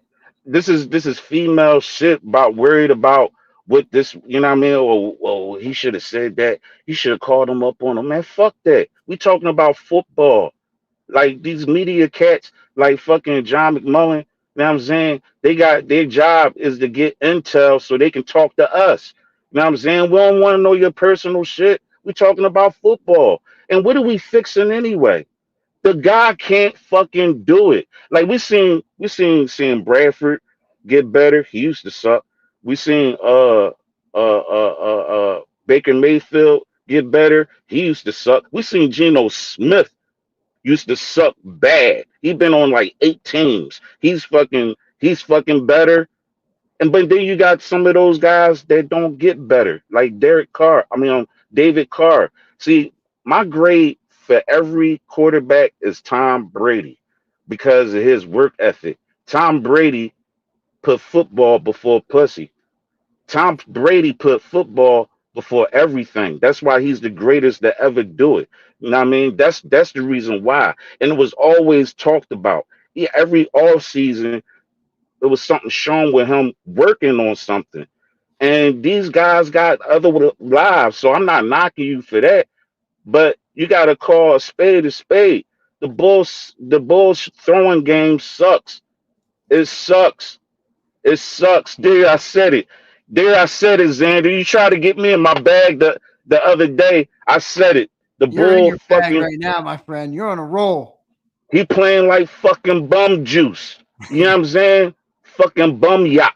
You know what I'm saying? That's what he playing like. He playing like he drinking bum juice with a trash salad. That's what his game look like right now. But again, we winning. I mean, and we thriving with the running game and the defense. I seen plenty defenses drag uh teams to the Super Bowl. I seen that happen plenty of times. Eli Manning got dragged to the Super Bowl twice and he beat the GOAT twice and he's going to the Hall of Fame. So I would think that Jalen Hurts can pull 6 to 10 plays out his ass every game. You know what I'm saying? Whether be it run or pass, no matter who get the ball, he get it done. I expect for him to be able to at least do that. If he could do that, they could. I mean, what the fuck?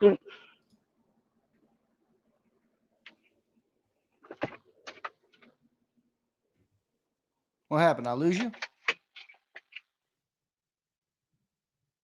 I might have lost Akbar for a second. Akbar abruptly dropped off. What happened to my man?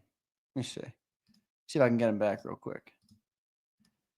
I'll see if I can get Akbar back. Boy, my man Akbar was on fire. Holy shit. He was saying some funny stuff too, wasn't he? That line about the women in dresses had me in stitches. Oh my God. How am I supposed to do it? How am I supposed to do a show and he's saying that? Man, I'm cracking up here. Holy crap. I got to get Akbar's got to give me his final thoughts. Come on, Akbar. I know you're out there. He's trying to come back. I think he got disconnected. He got a phone call or something. Or maybe his work starts at 4 and he got cut off. I don't know what happened to him. I see my man Jarrell Ray's in the green room. Jarrell, how you been, brother? I haven't talked to Jarrell in a couple weeks. My man is fighting for this nation. So big shout out to Jarrell. Jarrell, I'm getting to you, man. Once we get to I want to see if I'm going to give Akbar another minute here because I want to. Loki says, how do you follow that up, Zay? That's a good question, Loki. I mean, that joke. Holy shit. That was funny, man. I'm not the one, he says. I'm not the one. Don't ask me that. I'm going to tell you how it looked. Oh, my God. Let's get to the super chat. Trucker Beans. What's up, Trucker? BG was tired of people being phony, and his conscience couldn't take no more because of the person is I fail to believe Jalen's poor play is from AJ alone. No way, it's not from AJ alone. I think you're right though about BG. BG got caught being too real for a second, Trucker. That's what I think. I don't know. I don't know exactly what to make of it there. Let me see if I can. I'm going to give Akbar just another second here and see if he joins back in. Is he in the chat, Akbar? Is Akbar in the chat? Y'all better stop with these comments, man. Yo, Richie, I don't ever want to see that comment on this channel again, Richie. You hear me, Richie? I don't want to see that comment anymore, Richie. All right, I got no Akbar. Damn, I wanted Akbar. He was on fire today. That was Akbar was burning his phone up. He was on fire. Burning his phone up. Jalen Hurts burner says it's the play calling, Z. Come on, man. It ain't all the play calling. Mad Max is back. Mad Max, I'm coming to you next. I'm just waiting to see if I wanted to give Akbar a chance to finish because he was in rare form today. Oh, Kyle says you got to go to work soon. I'm getting there. 1:02 a.m. Jarrell, is that where you? Holy shit! Let me get to Jarrell real quick. Yo, Jarrell, I'm coming to you. Jarrell, are you there? Hey, you good? I got you, brother. How you been, man? Yeah, what's up, Big Z, man? What's going on out here, man? Yo, Jarrell, these streets are missing you, brother. These streets need Jarrell to come back and police him and tell him what's up. Listen, man. We pull in the port. I log in, man. I hear people talking about my quarterback. I'm like, what's going on? We're on a 9-game winning streak. What's the problem? My signal may be such, but we gonna cook, man. I see my man Arthur Juan talking about passing is the problem. And I'm like, we won 9 games in a row. What the fuck are you talking about, Arthur Juan? What is the problem? God damn. I'm out here freezing my ass off overseas on this goddamn boat. Let me turn the camera so you can see some shitty ass windows. I'm on a fucking boat in the middle of who the fuck knows, and I got AJ Brown complaining about passing the fucking ball. What are we doing? Like, come on. Yo. Bro, they ain't happy with your quarterback, Jarrell. AJ Brown ain't happy with the quarterback.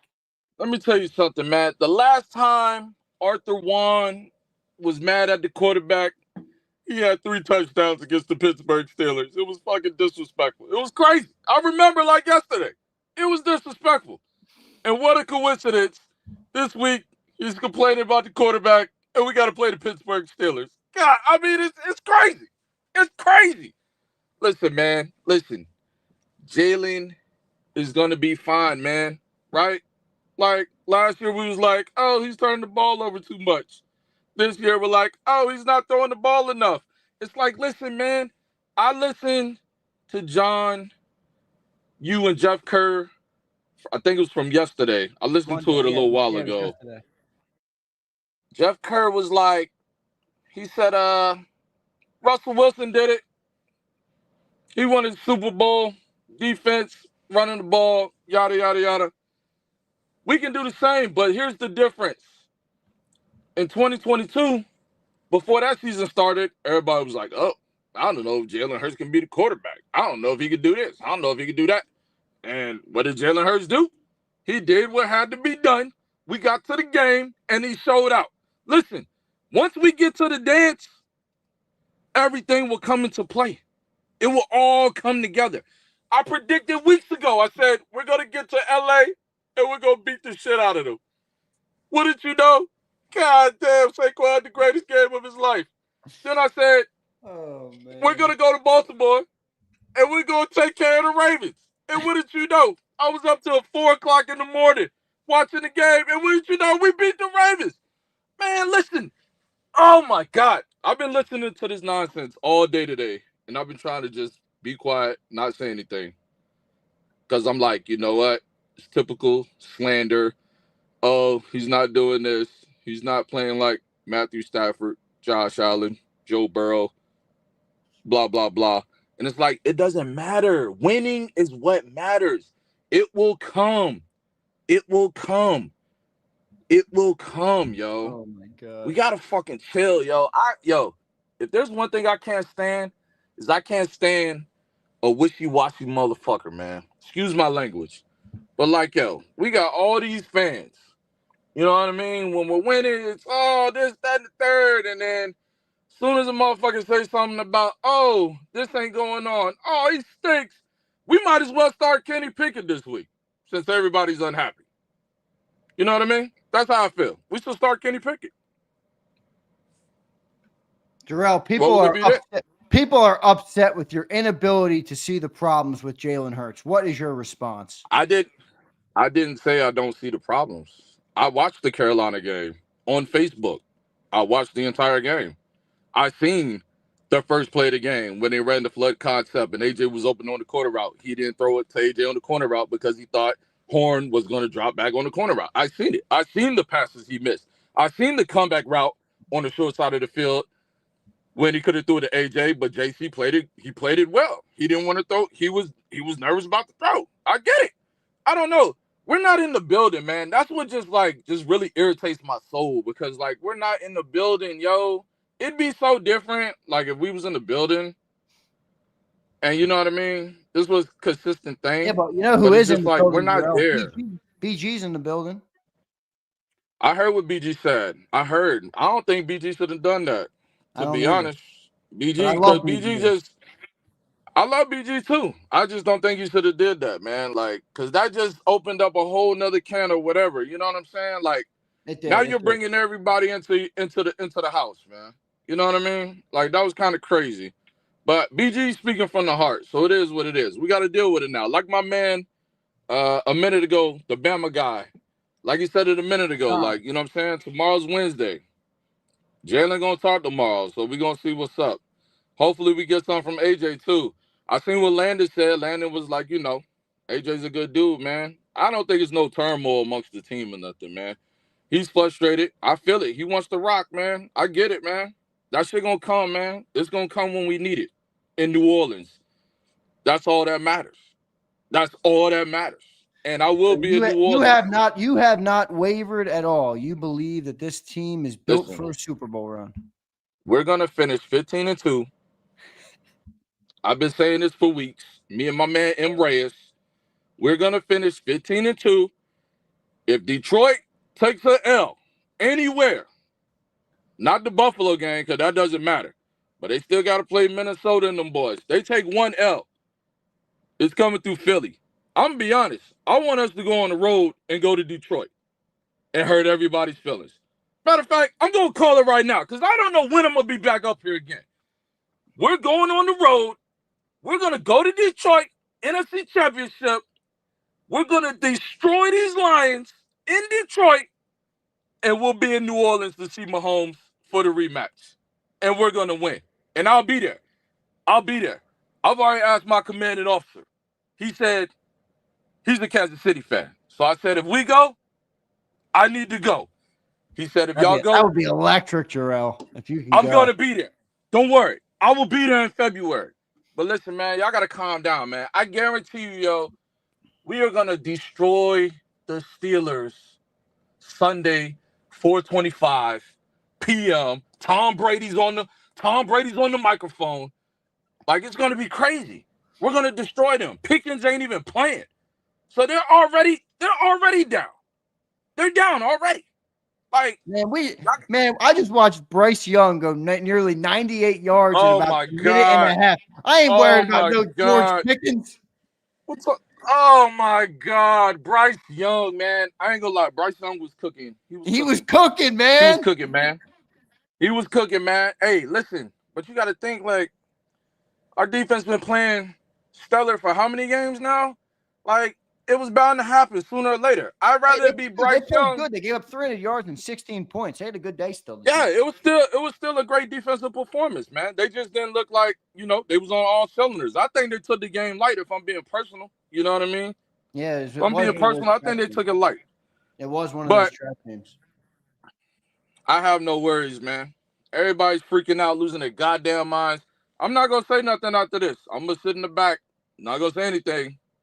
I'm going to just be like, I told you, 15 and 2. Connected. I'll be connected with you on Twitter. We'll chop it up when you're available. I know you're. Are you deployed right now? That's where you are, right? Yeah, I'm deployed right now. I'm in an undisclosed location, but it's cold as shit. It's very cold here. That's why I'm in this little room here. It's ridiculous. It's crazy the things I got to do to get signal. Thank you for fighting for this nation. Thank you for the service to this nation, brother. And thank you for bringing the heat on the show today, man. Love talking to you, brother. Hey, I've been missing you the last appreciate it. couple of weeks on the post game show. Listen, look, I'm trying to go back and watch everything. I miss it, man. I miss everybody. I appreciate everything. But have no fear, because Jalen Hurts is here. I like and it. I'm All right, believing brother. that. Be safe. All right, man. All right, bro. Appreciate you, Jarrell. I'll talk to you, man. Good stuff there from Jarrell, man. Love talking to Jarrell. Good stuff. Akbar never checked back in. I'm going to keep rolling.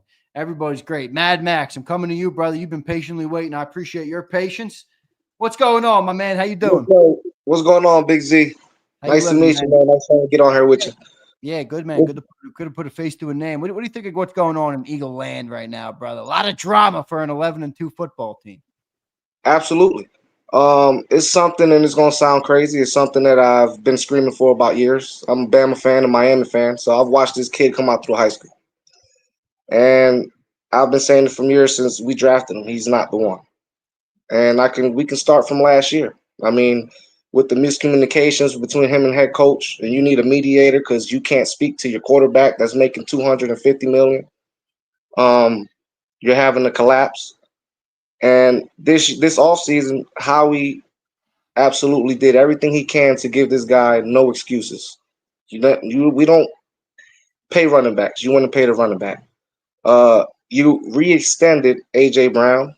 You did the contract for Devontae Smith. Everything is locked in just to not give anyone any excuses that you had last year. You're calling your NFC rivals defensive coordinator for tips on how to pick up a blitz is a huge red flag as well. And it's all dragging on to this year. A lot of people getting mad at AJ. When AJ said the same thing that Jordan Mailata said, that Devontae Smith said, and BG just put a name to it. So it's something that's been lingering. Not being able to read the field, dropping your eyes and looking at the D-line. These are all things that you learn in Pop Warner in high school. And it's never changed from Bama to Oklahoma. If Nick couldn't save him with Sarkisian, Lincoln Riley couldn't save him, you go into Philadelphia and same thing is happening. You can't go to 22. Once that film comes out, this is the NFL. They're going to put it on you. Then defenders get paid as well. And we saw that starting with Baltimore. They're canceling out the man and we're going zone. Jalen Hurts don't like throwing in tight windows. He never will. He never did. So you've seen it on the pick route with A.J. Brown when he got hit. When you're calling plays like that, that is directed for A.J. And you didn't even want to throw it because it's a little bit of a tight window. So you go out to the outside where you can't throw an interception. You can't get mad at A.J. for it. I mean, it's a continuing problem. You start off up here in the beginning of the year and you continue to go down and down and down as that film comes out. It's something that I've been called before. I've speak to my brothers and watching all 22s and watching the film. And I mean, I have hours and hours of film that we go through, and it's constantly the same thing. You can't say, oh, Saquon is going hot and the running game is on fire. Well, Baltimore has a top run game, and they have a top passing offense. Lamar has elevated his game year to year to become a passer. And now you're seeing it. Same with Detroit. 2 backs, a lot of carries, top passing offense. What is the difference when you got so much money invested into your offense? With Jeffrey Lurie is known to want a high-flying offense. That's why he put the money into it, and you're a running team. The excuses have to eventually stop. I mean, what else you want to give the kid? You want to get rid of Saquon and get Henry or McCaffrey? You want to get a different receiver and get rid of AJ? There's no more upgrades left, man. There's nothing. The lone wolf is the quarterback. I mean, you can match this team up with any team in the NFL offensively, position to position. We blow them out. If not, it's a wash. But top to bottom, it can't be touched. Other quarterbacks wish they can have what this guy has.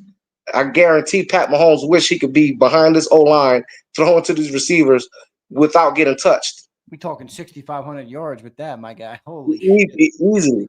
You know, it's mind-blowing to me. I mean, 5 years in, you can't continue to say one is trying. Trying is rookie year, second year. Okay, we're trying. 5 years, Pro Bowlers all the way around you. Something's got to give, you know?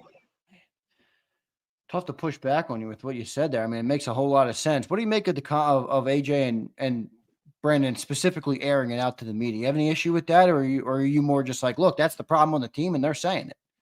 Exactly. I mean, there's so much you can do kicking the can down the road and beating around the bush, and having media folks saying, hey, it's Nick, or hey, it's Kellen, or hey, it's this. I mean, what you want to get Bill Belichick in here? I mean, what is it that you want else this organization to do? I mean, I feel BG did what he had to do. I mean, he spoke his heart. He put it out there on the situation was going on. I mean, if there's a rift between the friendship, hey, I'm a big sayer, and you don't mix business with pleasure. And that's what eventually is going to happen. I mean, money talks and the rest walks.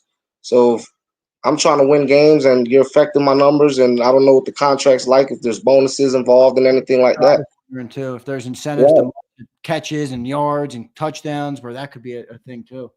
Right. I mean, you're affecting my pocket. I mean, a friendship doesn't, overpower my family and the money that I got coming in. So no, I don't have a problem with what BG did. I mean, it sucks, but something has to happen so that the page can be turned and the excuses can stop. So how we can continue to hopefully bring in a quarterback in here that can manage and do what he has to do with this offense and this team. I'm a strong believer. You plug any quarterback on this team, you're winning the Super Bowl. You put Baker in there, you put Goff in there, you put Geno Smith in there. Hell, you put Murray in there. It doesn't matter. Anybody who can read a defense and throw the ball anywhere on the field with having the quarterback technicalities that you learn from as Pop Warner, footwork, anticipation and timing, touch throws. You put anybody in, you don't have to be Mahomes level, but if you could put a Golf in there, anybody at that level, you'll win. It's easy. Scathing, man. I got news for you though. What's the solution then? Because they ain't moving on from Jalen Hurts, dude. They can't. I mean, I strongly believe there's a way. You know the magician and Howard. I know, but let me tell you this. You brought up Jeffrey Lurie. You brought up him wanting a high-flying line, and you're 100% right about that. The reporters have been very clear about that. He's been very clear about that. For years, Jeffrey Lurie loves Jalen Hurts. I think Jalen Hurts is a Jeffrey Lurie guy. I think Jalen Hurts is more a Jeffrey Lurie guy than Jalen Hurts was ever a Howie guy. That's my belief. I don't know that for sure, right? But I think that's what the owner, based on what I've talked to John about and some of the things I've heard. Absolutely. And again, I go to the point of money talks and the rest walks. I can like you but so much, but I'm investing all this money in here and it's looking like this and I get a first round exit. I can like you but so much. I got to win. This is my money and I got to do what I got to do. And if he did it with Carson, he can do it here. I mean, you can make a move how LA did with Detroit. I don't know with what kind of player, possibly a Kyler or something. I was saying earlier in the year when they benched Bryce Young, we should be trying to make that run. I don't think it's going to happen now. Bryce Young is starting to cook, and I don't think they'll be moving on from him. No, they ain't getting rid of him. No. But no, I mean, I wouldn't know. But I'm a strong believer that Howie can make something happen. I mean, the guy has done things with numbers and trades and in ways that I can't even explain. I think there's a big reason why he extended everybody the way he did in the offseason and carried over so much money. Mm-hmm. Possibly he foreseen this coming and that he can take a cap hit. I'm not sure how big it is, but making a move from possibly another player and some picks could be the way to go. But I have full faith in Howie Roseman and what he could do business-wise, that I don't think it'll be a big deal with somebody like him. We'll see what ends up happening there. What's your expectation for the season, brother? Like I hear what you're saying with the problems, but they are 11-2, right? Like they're a good football team right now. What will they do this year in your eyes? I mean, with the context of being 11-2, you're having the weakest schedule in the NFL after the bye. So when you going into them playoffs and them playbooks open up, that's my worry. If they get up on you 14-zip, 14-3, you're going to have a problem in trying to continue to run the ball. And in them situations in the playoffs, in this day and age, you got to win with your arm, regardless of how great you are running the ball. Look at Baltimore. You're great running the ball, but if you get in the playoffs and you can't use that arm, you're useless. I don't see us winning the Super Bowl with this kid. I don't, honestly don't. My expectations are playoffs. I won a Super Bowl every year. I'm a diehard bird, but I'm a realist at the end of the day, and I don't see it happening with this kid. You know, this is an 85% mental game, and it looks like he only has about 10% of it. You know, you're running a high school offense with him, so it's hard for me to see that. Oh man. All right, brother, man. It's great talking to you. I appreciate your opinions. You got good ones, man. I like the way you do it, and you're calm, cool, collected, the way you deliver. Appreciate you, Mad Max. Good to put a face to it. I think you've been Yes, sir, man. Bless you. Keep doing a great job. You and Sills and the whole Jacob meeting, man. You guys are awesome. Thank you, brother. I appreciate that, man. Good talking with you. Yes, sir. Good stuff, man. All right. Great stuff from everybody today. I got Lucius. I got Anton still to get to. I got a couple other dudes that are in here. I can't see you guys. So if you don't have your cameras on, turn your camera on just so I know that you're going to come up. And then I'll get to you. Anton, I'm coming to you next, and then Lucius. Before I do that, I want to read a couple chats. We got some super chats I want to get to. Antoine Lyons checks in. Sucks that we may have a repeat last season. I was at the game Sunday and don't know what Jalen is seeing other than he's being too safe with the passing, not trusting his players. Get it together, Jalen. He is being safe. You know, I don't know what he sees because sometimes you look at the tape and it's right there in front of him and doesn't pull the trigger. You know, Mad Max is making some good points. Prince Swayze says, how Sway? He has a no trade clause, you idiot. All right, Prince. Listen, all you guys in the chat, that we're talking to Eagles Nation. All right. You're talking to fans that have different opinions. If somebody doesn't like or doesn't think like you, grow up. Holy shit. You guys are like, get this guy off. He's saying what I don't want to hear. Get him off. Man, shut up. Shut up and enjoy the show. Or don't watch. One or the other. Everybody got different opinions. That's what makes the world go around. Like me and this guy who's coming up next. We have vastly different opinions. This guy is the most optimistic dude I've ever met in my life. This guy thinks nothing can go wrong on planet Earth. This guy thinks the game of football goes through Philadelphia for the next 42 years. And that's Anton, Hotsport, joining us now. Is he ready for me? Is he on the move? He's on the move. Let's see if he's ready. Yeah, I'm just on the train here, Zand. I like it. What's up, brother? Yeah. How you doing, man? Good to talk. Man, This might be too much Anton for me. This is 2 times now in 72 hours. You know what? I feel like I need some antidepressants after listening to all of that. Damn. Oof.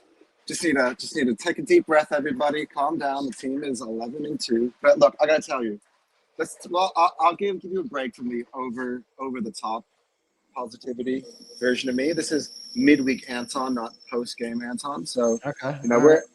Look, I wanna kind of do 2 things here. With the situation here, the AJ Brown and the BG stuff, I think I want to put to a different category as well as what's happening on the field. Okay, I want us to start off by saying this because I feel like it's been overlooked, and I feel really bad for Saquon. The whole week we've been talking about AJ, but he just broke Shady McCoy's record, the Philadelphia Eagles single season rushing record. And I just want to say that out loud so people can understand that not everything is dark in Philadelphia. Like, we have some stuff, historical stuff that is going on here, and it's been rubbed under the carpet all week. I feel bad for Saquon, and I was saying this to. I don't think you need to feel bad for Saquon. I think he's okay. He's been getting glazed by the media for 15 straight weeks now, dude. Yeah, I think he's all right. You get what I'm saying there, though, Zander. Yeah. You're right. It hasn't been talked about that he broke the record this week. Like, it was when not Shady broke the record, we were talking about it. I remember. I'm old enough to remember. It was, 12, 13 years ago? When Shady broke the record, we were all celebrating that thing. Like, and not just that, Saquon has done it in 13 games. He's got 4 games to go. He's going to hold the record forever. Like, man, it's something awesome. Just to go off of the topic. Where you're right is that it hasn't been talked about at all. So maybe it should have, but it ain't right now because of Yeah, Jalen because of Hurts, AJ. and AJ Brown and And Brandon Graham and 3 guys who wear a captain who telling you, Anton, this isn't Big Z telling you. This isn't Big Sills telling you. This is 3 captains of the football team saying, we got some issues inside this locker room. Look, I have to tell you, Zander, I'm going to come to you from a different perspective than you saw me on Sunday, yeah? Because I did rewatch the game. So, like, I know you're all on your guard, watching for Anton to go, like, super positive on this. I'm going to be level-headed. I'm not going to be negative, but I'm going to be level-headed. Okay, cool. I like Yeah. Look, I agree. I rewatched that game, and Jalen did make some terrible decisions. Like, I have to say, like, I'm a massive fan of his, but he did not have a good game by any stretch of the imagination on Sunday. You want to hear me say that out loud? You happy that I said that? No, I think it's fair. I mean, look, I think that's the honest approach for anybody that watches Eagles football. Yeah. I mean, he's played 50 games in Philly. That was not one of his best. Yeah, but at the same time, I'm not gonna take this to the next level. Like honestly, everyone is sitting here waiting for us to go on a meltdown. Like, let me tell you another fact for you, right? If we win on Sunday against Pittsburgh, this Eagles team would have won more games in a row than any Eagles team in history. Put that into context for you, what we are doing at the moment. So everyone's like, this is a problem, and that is a problem, and that is a problem. We have no identity. I'll tell you what identity is, and this is what it's been. And we're taking our eye off the ball because of this game against Carolina. This team is more physical than any other team in the NFL. We can take them to and we can make them. Yeah, but aren't those? I mean, submit. look, they're all great points, but aren't they all empty calories without the ultimate goal of what this team wants? Do you not agree with that? Look, I do agree with that. And look, at the end of the day, if I'm sitting, and I will be here because I'm here every week, if we're sitting on a post-game show and we've been eliminated from the playoffs, I will come and tell you where I feel that we went wrong in doing so. But until then, I think we're going to get home field advantage. I think Buffalo beats Detroit this week, and I think Detroit also loses to Minnesota on the last day of the season as well. So I think that we're gonna be the 1 seed. And then that would also mean that the Eagles are going to run the table, right? That's your assumption. That's what I'm saying right now. It might not be what happens at the end of the day. All I can say is what I believe, and if you deal with what's in front of you at the moment. But yeah, look, Boa, this is my stop, so I'm just gonna keep running with you. Where the hell are you taking the train to? To work. Oh, to what? What time is it there? I cannot figure out these time differences. It's 8:30 a.m. In the morning. Yeah. Wow. It's 4:30 p.m. here. What are you? Are you Wednesday morning? This is Wednesday, yeah. That's what I meant by midweek. Yeah. It's good. It's a good Tuesday here. Take the train to work today. My car is not working, so. The car broke down. It was pumping too much Eagle Green gas through it. The thing fucking couldn't handle it. All right, brother. Listen, I think you had good take. I think good take. A little better today, Anton. You've had some shitty takes. Better takes. Can I tell you, Zander? Because I know a lot of people came on afterwards to make comments about me. And by the way, I love that. I'm smiling from ear to ear because I'm clearly making an impression on people, good or bad. And I will tell you, I agree with you on that. As a guy who does shows every day, you're right about that. I don't really care what people think. Like, that's the idea of this show. I see you being the mother or father out there being like, hey guys, behave in the chat, please, everyone get along. But yeah, I don't really look. I just say what I feel. Like, I sit here listening to everybody else's opinions. This is my opinion, and look, overall, we'll only know what happens. I'm just gonna actually sit here for a second. We'll only know what happens at the end of the day by what happens on the field. It's the story is to be determined. But at the same time, I don't think there's going to be some sort of supernatural funk going on. We shouldn't be on. Like, guys, we need to understand that we need to be a bit stronger in the stomach. Like, for me, okay, AJ said a few things, but we're all going to go absolutely wild and absolutely crazy. And I agree. By the way, I want to touch on that before I go on the BG thing. And so my thing is when it comes to this, I actually have more of a problem with what BG said. And by the way, I love BG than what AJ said. For me, I think I got an insight into what BG said, being like, I think that AJ and Jalen are having problems not on the field, like in their personal friendship. That's what I kind of got out of the BG thing is. And if that's the case, look, me and my girlfriend, we're very happy together. But sometimes we have arguments. Right? But in those moments, we know that whatever is said in our argument stays between us. We don't go bitching to mom or bitching Clip to any this of our and send it friends to about your what girlfriend. happened. No, she knows. Clip it. She Clip it and watches send it this. to her. Say, hey, babe, I was talking about you. No. Simp Look, Anton. Anton the simp. no, you know what I'm saying though. Like our issues stay in house. If we have something, we're going to talk about it. Yeah, that's me what and you. Hassan was I'm saying. not going to go right away and be like, hey, like my friend, hey man, I'll just say one of my friend's names. Hey Danny, like Christy said this and this and this. What a terrible thing. If I say that, then all of a sudden Danny's like, whoa, something's going wrong at Anton's house. Like, Yeah. it's You're right. We don't It's need that. unnecessary. That's what I think it was Hassan who said that about the marriage. It's a good point. It is a good point. Like I don't think you want to bring it out, but they did, and that's ultimately where we are. I would assume you still think we're a Super Bowl team, correct? I mean, we are until we prove we're not. Like if this continues, let's say we go in and Pittsburgh stomps on us. Yeah. I'm not going to come on your post game show. I and agree. being all, Okay. everything's all good. I can You know what I subscribe mean? to that. They haven't showed you yet that they're not. That's fine. I agree. Yeah, that's it. Anyway, man, I got to run, but you have. All right. Appreciate it, man. Have a good day at work. See you, By brother. the way, the Xander Krause show. Love it. Oh, thanks, bro. Love Appreciate Love it. it. Thanks, Anton. See you, dude. Good stuff there from Anton. Our optimistic Aussie. Good stuff from him today. I got a couple more guys to get to. Lucius Show, Gio, and Eagles Uncut. Eagles Uncut, you were in first. I'm coming to you, brother. You ready for me? What's going on, my man? How you doing? Pretty good. You? I'm doing great, man. A good Tuesday in Eagle Land, right, brother?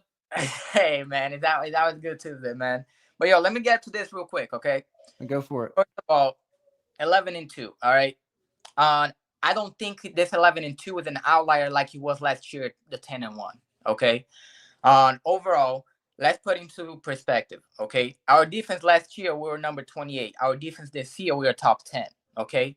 Top 1, my friend. Oh, let's say, I just wanted to put it in. Just to the point. Okay, go ahead. Sorry, I had to cut you off. You're good. So, last year, we barely ran the ball. This year, we are number 1 in rushing, okay? Last year, we were not top 5 on passing either. You know what I'm saying? Now, getting to Jalen Hurts, okay, he does need to be better. He does need to be better. I think yesterday was one of the worst games that he has played, or not yesterday, on Sunday, okay? Now, throughout the season, especially on the first half, I've seen he has been very undecisive, okay? And most of it, I think it is on him, but not only him. I think it's part of the game planning that we have, like on the beginning, like on the first half by itself, because like I feel like especially on the first quarter, if we try to pass too much and we're not running with Barkley, we're not setting up the run, from the beginning of the game, and I think that's hurting us, and I think that's hurting Jalen Hurts as well, Now, another thing, I think that goes with Nick Sirianni. I think Nick Sirianni is still very much involved in this offense, and that's what's really, really hurting us as well, and that's like the main point that I want to make is last year the 10-1, whenever I say it was an outlier, is because this offense is just so good, last year was good as well, but I think this year is even better than what it was last year. And Zander, let me tell you this, man. Let me ask you this, okay? Football has been around for I don't know how long. I think it's a long time, 100 years. Yeah, well over 100 years. Please, since you've been following, because you've been following football a lot longer than what I have. I only been following football for about, I'll say, less than 10 years. Okay, I was a soccer guy before that. Okay, so please tell me, has there been a better offense? Like where you have 2 number 1 on wide receiver, you have a top 3, and Barkley is not 3 or 2 running back. Okay, you have a top 3 offensive line, and our offensive line is not 3 or 2 either. Okay, Jalen Hurts is all pro quarterback. Okay, so have you seen such an offense like we have right now with the Eagles in this 2024 season?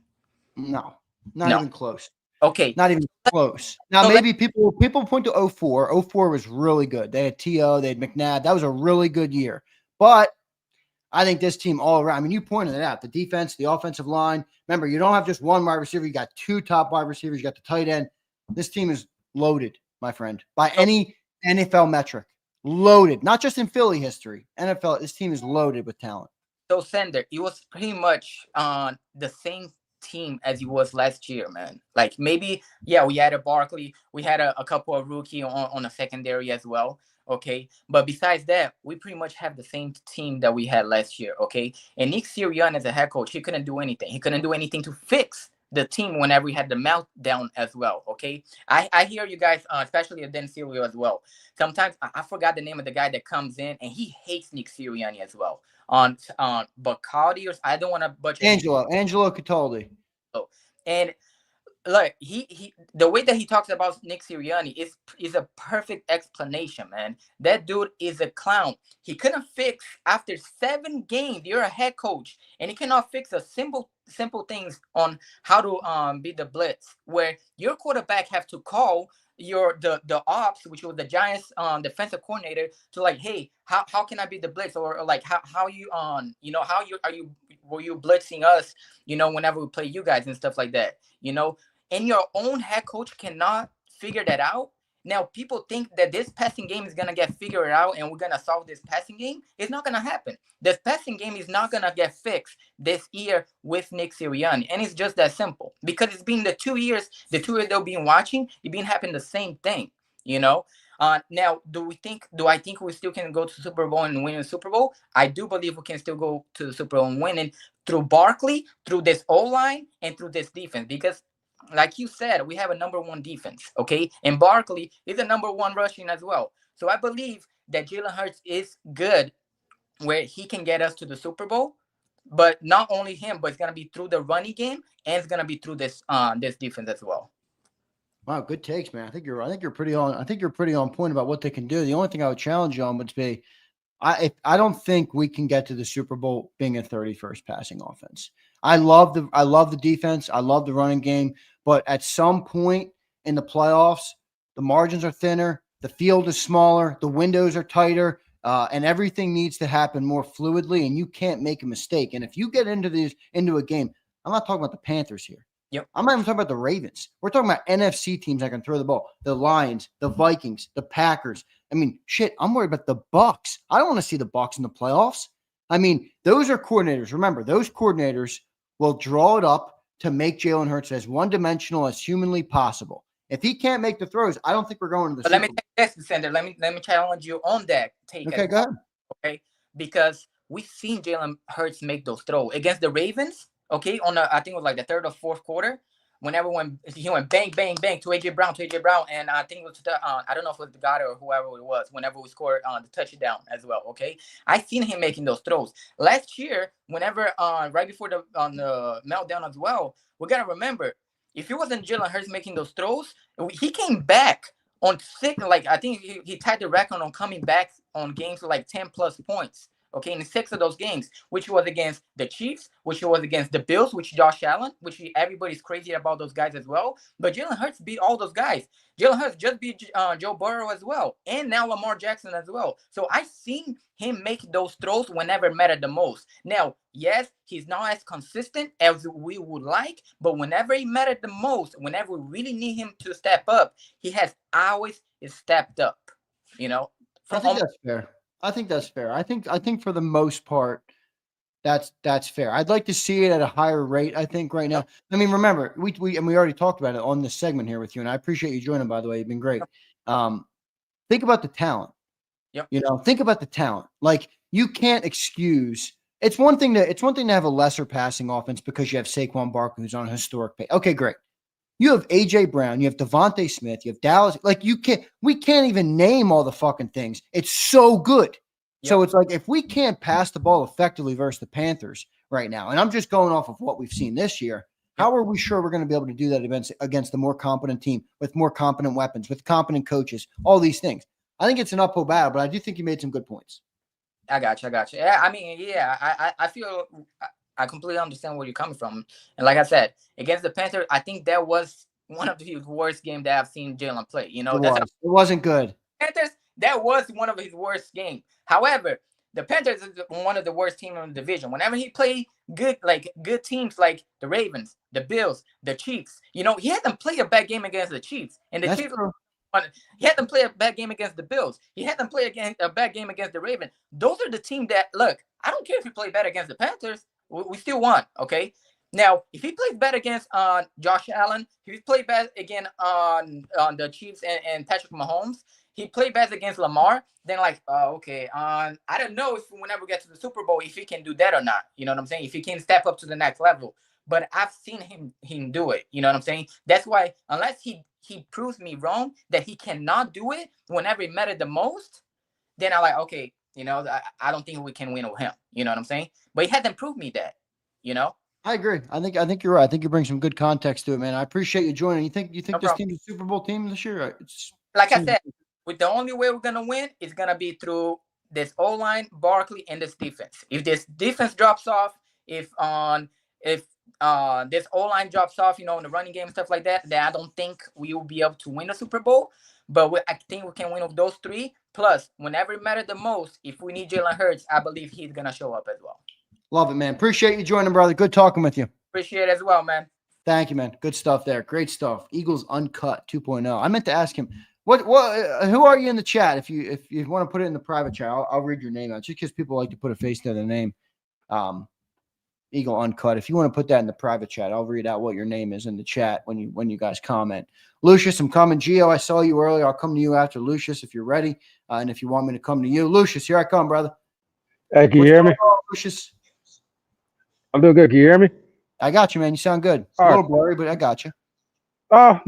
It's the area that I'm in. Hey, Yeah. I'm gonna try to be as clear and as quick as I can because I don't have too much time.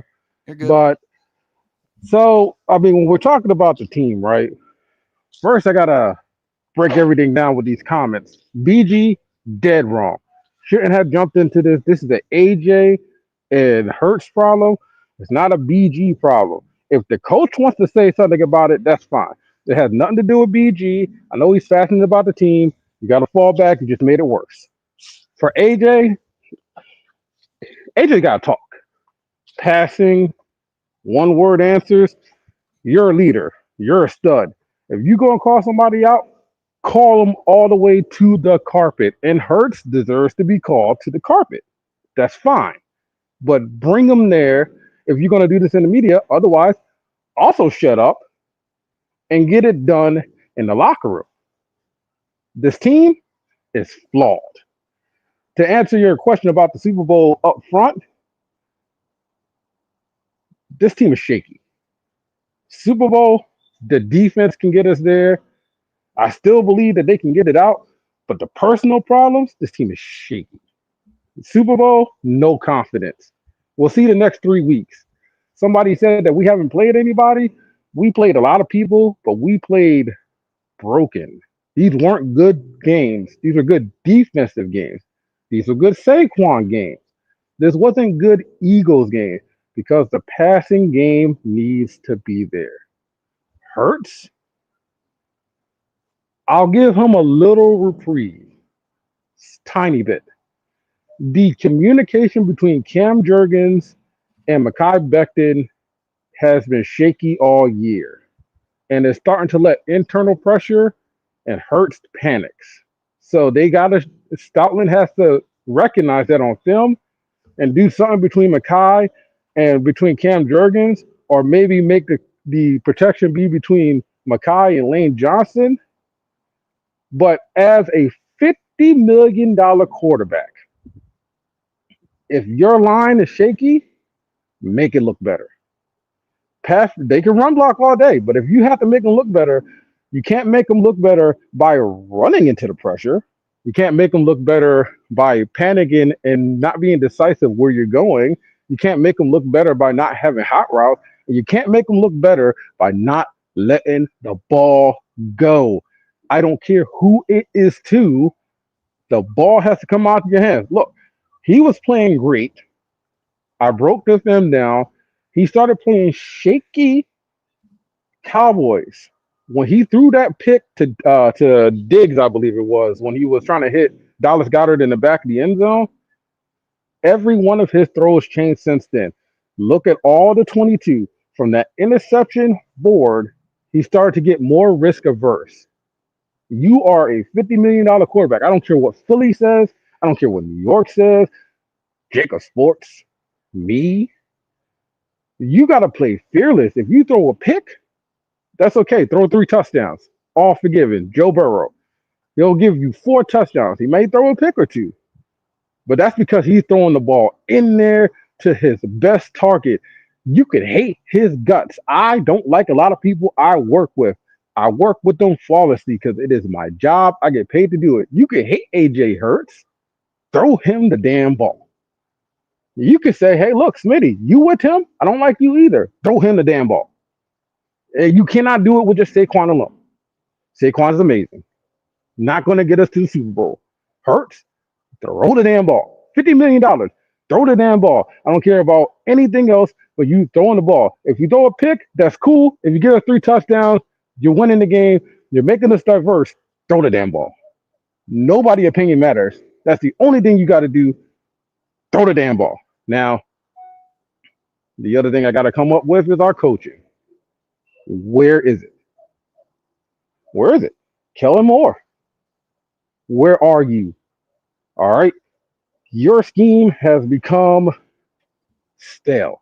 Nick Sirianni. I don't need a cheerleader. We're all eating lunch together. We're sharing our Lunchables. No, we have an issue. We're working hard at it. I got 5 minutes for y'all because I got to go. Brother, that was great, man. You went into everything and you hit it all pretty good. I appreciate it, Lucius. We'll talk to you again soon. All right, man. All right, have a good one now. Thank you, brother. Good stuff from Lucius, man. I appreciate him. Comes up on the screen, rattles off all of his thoughts succinctly in order on each different topic, and he dips. That's well done, Lucius. Lucius, that's well done, my man. I appreciate you joining, brother. Appreciate everybody, by the way. This is great. This has been a really fun show. Instead of having Big Sills today. Can't have Big Sills today, so this is what we did. I think this is a pretty good compromise. Maybe not quite as good as the greatness of Big Sills, but this is a fun show. So I appreciate everybody checking in, man. It's a lot of fun doing it with you guys. Let's keep going. Gio, I'm coming to you next, brother. You've been patiently waiting. Thanks for your patience, brother. You're muted, so I can't hear you yet, but how you doing on this Tuesday, brother? How you doing, Big Z, man? I'm doing good, man. I'm doing good too, man. I'm listening. I'm sitting back listening to everybody, and man, I am an emotional volcano of emotions because it's like we won the damn game. I know, I hear you. But you can't even fucking tell it because all the bullshit coming out of Philly. What do you make of that said bullshit? Is it you agree with it? You don't agree with it? You're mad at AJ and BJ? Where are you at on all this said bullshit? So this is my thing with AJ, right? And I heard someone say it earlier. I was watching a show that comes on before yours, like the early one. And the guy was saying how I can't even, this is the crazy thing, and I hate to be everywhere. I can't remember what the issue was last year, but we saw this last year, right? And AJ had to take a little hiatus from the media. Yeah, he didn't talk for 2 weeks. Yep. He didn't talk for a few weeks. And then when he came back, things were supposed to be sorted out. They weren't.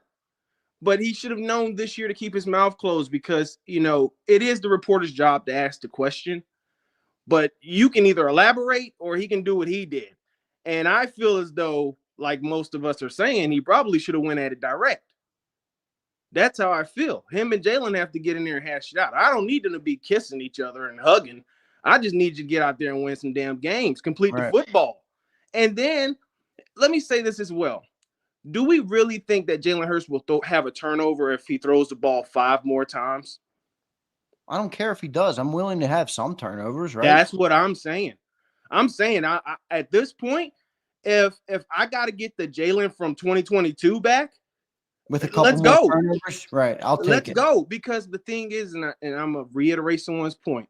Maybe it's been coached out of him, but then it's the calling someone about how to handle the blitz. It's getting so many people in this goddamn ear that I don't even know what the hell is Jalen even himself any damn more.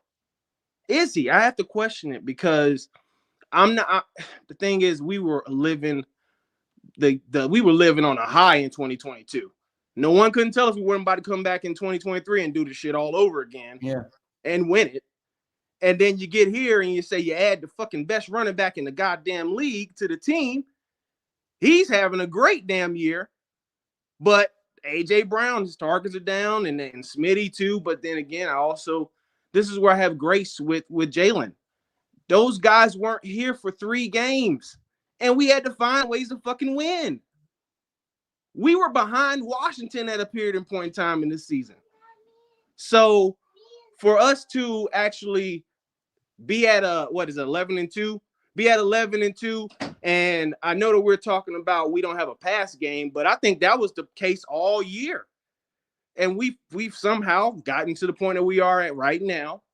And what BG did is the thing is I would hate to see this divide the locker room, because the defense right now has already said it. We're playing for BG. Right. They said we're playing for BG. So that means BG still has some influence in that locker room. So if BG is back in Jalen's side, then I think the defense will go with Jalen, which means that everybody else is on the outskirts. And I don't know where the offensive line stands, because they were the vocal ones in the beginning of the season when they said we had a problem by the bye week. Lane and those guys went to the office and said, hey, we want to run the ball more.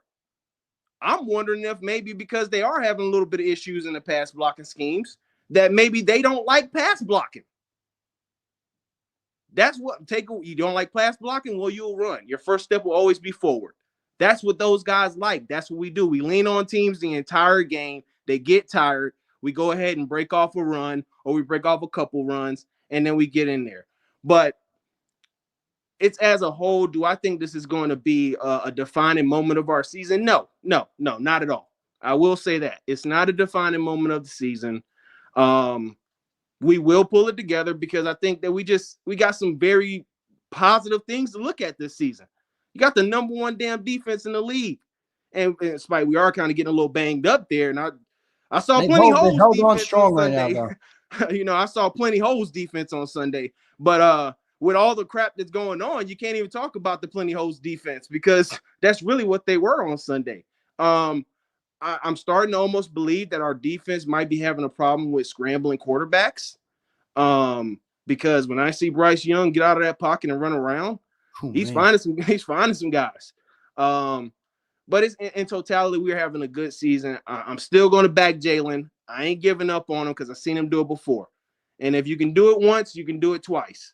So that's where I stand with it. What's your pecking order of people? I guess you could say people you're mad at, or people you blame for how this has transpired this week, because you won the game. This is not how you want a week to go for a football team after you win their 9 straight games. Saquon sets your franchise record. I mean, think about it. This is not what you want. Who's to blame? Because I'm Jalen. It's Jalen. Because it's his performance that led to what AJ said. I agree. And people are mad about AJ said that didn't lead to what BG said. Right. So, I mean, that's just the way it goes. And the thing about it is, as much as I swear to God, I have flashbacks of, I don't want to fire Sirianni, because, man, we make the mistake of Andy Reid walking out the 2.0, walking out the door. I said that to Cilio a couple weeks ago, man. I know, and I'm listening to it, and I'm like, man, who's winning at this pace? They're winners, and that's why it's so hard with us, because the standard that was set in 2022, we can't match it yet. We have not shown the ability to match that yet. And he was the coach of that team. He had offensive coordinators, but you say it's your offense. Show us. Where is that offense now? And I think I heard someone say this as well. I don't like AJ running the same 3 routes every goddamn game. I mean, it's go routes, it's slants. It's you said that. You said that. It's the same 3 routes. It's the 3 most common routes in football. Go route, slant route, and comeback. That's it. Same 3 routes. And it's getting predictable. And I think, matter of fact, that's what the issue was last year. Players were telling us our offense was predictable. And our wide receivers started hearing it when corners were getting in their ears and telling them, we know what's about to happen. Let me ask you this then. Is it fair? Because I know that the easy thing would be say, okay, what the hell is Kellen Moore doing then, right? You're a new offensive coordinator. But is it fair to wonder, is the common denominator here Jalen, and Kellen isn't able to run the offense he wants because Jalen might be struggling with running it? Like, Listen, I'll criticize Kellen Moore. He's done absolutely nothing in improving this passing game. I agree with that. But I what's agree. the reason for it? Is it because he's incompetent as a coach, or is it because, as we've seen all year, they're scaling back slowly more and more things from Jalen Hurts, almost to the point now where he's a handoff merchant? Think about that. He is. He is. You're throwing it 20 times and running it, what, 30, 35, 40 38 times? times a game. He's handing the ball off all day. You know what I think it is, man? I think it's confidence. Jalen, there's got to be a confidence. I've not seen a growth from week one. And I mean, that might have been arguably the best passing game we had was week one. I mean, I don't know the statistics behind it, but I think it was. I think he had like 280 and 3 tutties, I think, in that game. So, that's the thing, man. I think it's the confidence. I think it's the overcoaching. I think it's people in his ears. I think, it's also trying to keep everybody happy because goddamn, the guy standing right next to me in the backfield is going for 2,000. Everybody should be happy for that. Another thing I want to mention is when they start doing it on the sideline. I don't know if you guys caught a clip. There was a clip of AJ and Smitty looking like they're trying to work something out, like they had some type of confusion on a route concept. Yeah. And you can see Jalen, he's down the bench, fucking staring into fucking space, and you're like, what the fuck's going on in that guy's head right now? I don't know why he does that. I know that's who he is. He's been that way for his whole career. And I don't get it though. I can't explain if it's like a block or something. Like he's not in a fucking tablet. He's not looking at shit. He's just fucking staring. And it's like, I'm looking at it, and because if I'm not mistaken, Dallas Goedert is actually talking to Saquon on that play. And it's like, you're not having an issue handing the ball off to Saquon. You're having an issue with those goddamn receivers down the bench. Go talk to those guys. So I really do believe that what BG is saying may be true, but it just wasn't for him to say. Right. He doesn't have to say it. And if you are going to say it, grab your two little brothers by the collar, get them together in that damn locker room, have them hash it out, and then we get back to doing what the hell we got to do this year. That's how I look at it. So, yes. And sorry, I didn't answer your question about Kellen Moore. What does Kellen Moore do? I think Kellen Moore walks into the goddamn game plan and says, this gives us the best option to win. Let's run the goddamn ball. That's what he says. That's what he says. What's going to win us the goddamn game? You ain't wrong about that, brother. All right, man. I appreciate you joining, man. You were great today. Good talking with you, brother. Yes, and I hope to talk to you again soon. All right, man? Yes, sir. Y'all take care. All Go right, Eagles. Fly, Eagles, fly. Fly, Eagles, fly, brother. Go Birds.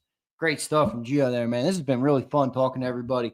And I like it because I do this on the post-game show for those who don't know. So after our post-game show, I bring on people after the game. But I got a lot of new faces in here today. It's really dope to get some more of Jacob Nation up here. Let me get the one super chat, and then I'm coming to D Hughes, Matt, and DO. I got 3 left. And if anybody else joins, I'll bring it up. I don't care. I got no place to be. We're talking Birds football here on Jacob Sports. Jack Dwight says last season should teach people that 11-2 can still turn into disaster. Hurts has no confidence. BG overstepped with personal stuff. Mad Max equals real deal. Yeah, Mad Max was great today, man. I loved listening to Mad Max. He's been supporting for a while, so it's great to put a face to a name with him. And by the way, I'll comment on one other thing you said there in the super chat. Yeah, that's why I don't care about people who comment 11-2. What the hell does that mean? We don't want to be a common team. Common teams go nowhere. We want to be champions. 11-2 doesn't mean shit. It doesn't mean shit. It's great. Don't get me wrong. It's awesome. It's cool to experience and enjoy and be a part of, but it's not the end goal. And it also doesn't signify that you're getting to that end goal, as 10-1 evidence last year. Good stuff, Jack Dwight. Thank you for joining me, or thank you for the super chat, brother. I appreciate that. D Hughes, I'm coming to you, brother. You ready? There he is. What's up, D Hughes? How you doing, brother? What's up? I actually want to start with Nick Sirianni. I listened to what he was saying on WIP this morning, and I just think it's ironic because in the offseason, everybody was talking about, what is this guy even going to do? They're taking his offense away. He's not a defensive guy. What is he going to do? Well, you're about to find out what he's going to do because he sounded like he had a good control of this thing. A lot of the AJ Are you believing in Nick Sirianni press conference, D Hughes? Are you believing in Nick Sirianni press conference? I've been really critical of the man, but I mean, you just listen to him and then you go to like what AJ said. If you really break down what he was saying in that interview, a lot of the stuff that gets talked about is blown up in the national media. It's not even the questions were fair from the people that were asking them, and then people get a hold of it, and then BG's comments didn't help. I didn't have a problem with what AJ said, but BG stepping in and saying that didn't help at You know all. what BG did, in my opinion? BG confirmed our worst fears. Like AJ said something right, and he only says one word. So you can go a negative direction. You can say, it's okay. They'll get it figured out. BG took gasoline and said, oh no, whatever your biggest fear was with these two, light that fucking lamp on fire. That's what BG did, in my opinion. He just lit the thing on fire. Our biggest fear was true.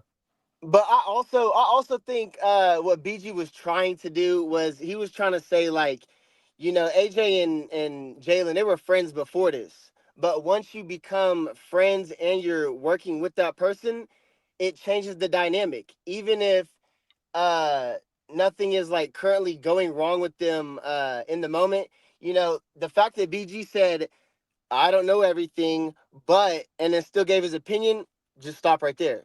Because everything that comes out of your mouth after that, it was just a big mistake. And they're going to take it and they're going to run with it. And it gets taken in every which direction. And it just blew up. You think this team can get this thing back on the rails, brother? You feel still confident that this team is a team that can go the distance and do what we all want them to do? I think they can get it back on track. It starts with Jalen, though. I mean, it does. There's a lot 100%. of talk about Kellen Moore. I mean, he can only do so much. Nick Sirianni, he can only do so much. You're getting it from the O-line. You're getting it from the running back. You're getting it from the defense. Jalen just has to let it go. I mean, he's been overcorrecting. I would even be okay with a few more turnovers if, you're throwing for 250, 300 yards every now and then. I agree. If you get a pick in there every now and then, trying to be aggressive, push it downfield, and we're seeing the results from it, then so be it. But yeah, I think they can get it back on track and become a Super Bowl team. It's just they got a lot to fix. They got a lot to fix, brother. We will see how it all plays out. You still sound optimistic, man. I think you have a good take on everything, but I don't know, man. I just think where there's smoke, there's fire. And this ain't all media smoke, man. This is BG. This is players now. I mean, I don't know. I just think where there's smoke, there's fire. I'm worried this thing might permeate. But to your point earlier, we're about to find out what the hell Nick Sirianni does. Because if he can get this thing on the rails, I think that says a lot about him. All right, brother. Any final thoughts before I let you go, man? I appreciate you joining. Appreciate you having me, man. Fly Eagles fly. Fly Eagles fly. I love it, man. Thank you, bro. Good stuff there from D Hughes. You guys can see him in the chat. His name is exactly what it was in the chat. M. Reyes, you're a funny guy. M. Reyes says, where there's smoke, there's Zander's bong. No, M. Reyes. Come on, M. Reyes. Good stuff, man. Everybody in the chat has been great today. I got two more right now that are sitting in the green room. I got Matt and I got Dio coming up next. Appreciate everybody joining. And we'll go to Matt now. Matt joining me here on Birds 365 on Jacob Sports. What's going on, Matt? How you doing, brother?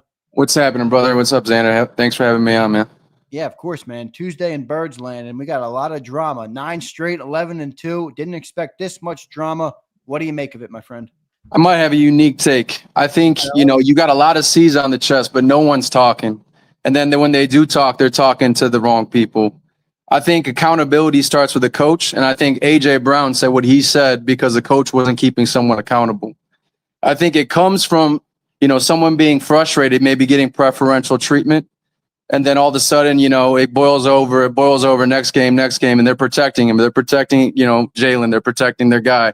And all of a sudden, he got sick and tired of it, man. He was just like, we got to fix this passing thing. And they're not telling him to fix it. I went to a lot of games in 2022, 2023. When you watch those games, there was a lot of confidence there. There's not a lot of confidence in Jalen right now. And, everybody's saying he can't do it. He's done it. Proof of concept is Super Bowl. He's capable. That year, 2022, capable. Now you got to find out what coach or what scheme, who's not doing what, because the kid's capable. It's just not coming out of him. And that might be overcoaching, like you said. That might be a bunch of other shit. Who knows? Excuse me. Might be a bunch of stuff. But all I know is that a coach's job is to, get that guy that's having a hard time pulling the trigger or doing whatever you guys think he can't do and say, hey, man, you need to do it or else we're going to find someone that doesn't. I don't care what the price tag is on your head. We're going to find someone that does it. And that might be sitting and that might be whatever. But You know, when you have beefs and teams, I played on some good teams. When you have beefs and teams, you sit at the round table and you settle them. You're not getting to, you know, the media. You're not going to the media. You're sitting in a room and you're saying, we all want to win. What do we got to do? And for whatever reason, Nick Sirianni and Kellen Moore, I don't know if they're insulating Jalen. I don't know what's going on. But it seems like Jalen's by himself. And then, you know, everybody else knows that, you know, upper management's got him. And they have to talk through the media to him. And then he has to respond to it through the media. There's this weird dynamic where he's not communicating back and forth. I don't know what's going on, but Yeah, I see what you're saying. So you're saying you think there's kid gloves going on. They're not holding Jalen accountable or addressing problems that are within the offense. And you Right. think AJ Brown took it into his own hands and brought it up and made it a big thing. yeah, just think about it though. Think about it. If someone is not doing their job week after week, and this kid's not throwing the ball, and then every week Sirianni's like, "Oh yeah, you're doing great, Jalen. You're doing great. Oh, we missed that one. We'll get it next time." Or Kellen Moore's like, "Oh yeah, that's what we were looking for. We'll improve next week, each week." And AJ seeing this guy never getting him the ball, and he's like, "Yo, what? Like, come on, man. Keep this guy accountable. Show up. You know, put him in a room. Yeah, dress him up. Sit down week after week and tell him what he's doing wrong so he can get me the ball." That's it. And remember, Matt, last week, Nick Sirianni publicly to the media after the game said Jalen Hurts should be an MVP candidate. No, I know. This guy, I'm telling you, they're insulating him.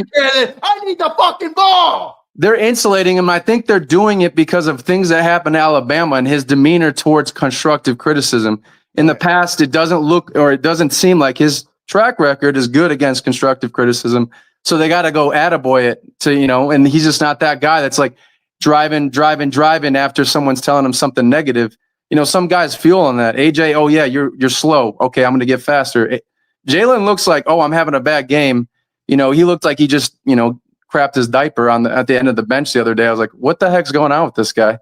Yeah. But that's weird. It's weird though. In the beginning of the season, you saw emotion out of him that you hadn't seen in seasons previous. Remember the report that came out in the offseason, the Eagles wanted him to show more emotion to be a better leader of the team. That came out this offseason. Yeah, and you know what? Like I said, you can wear a C on the chest, but C doesn't mean leader.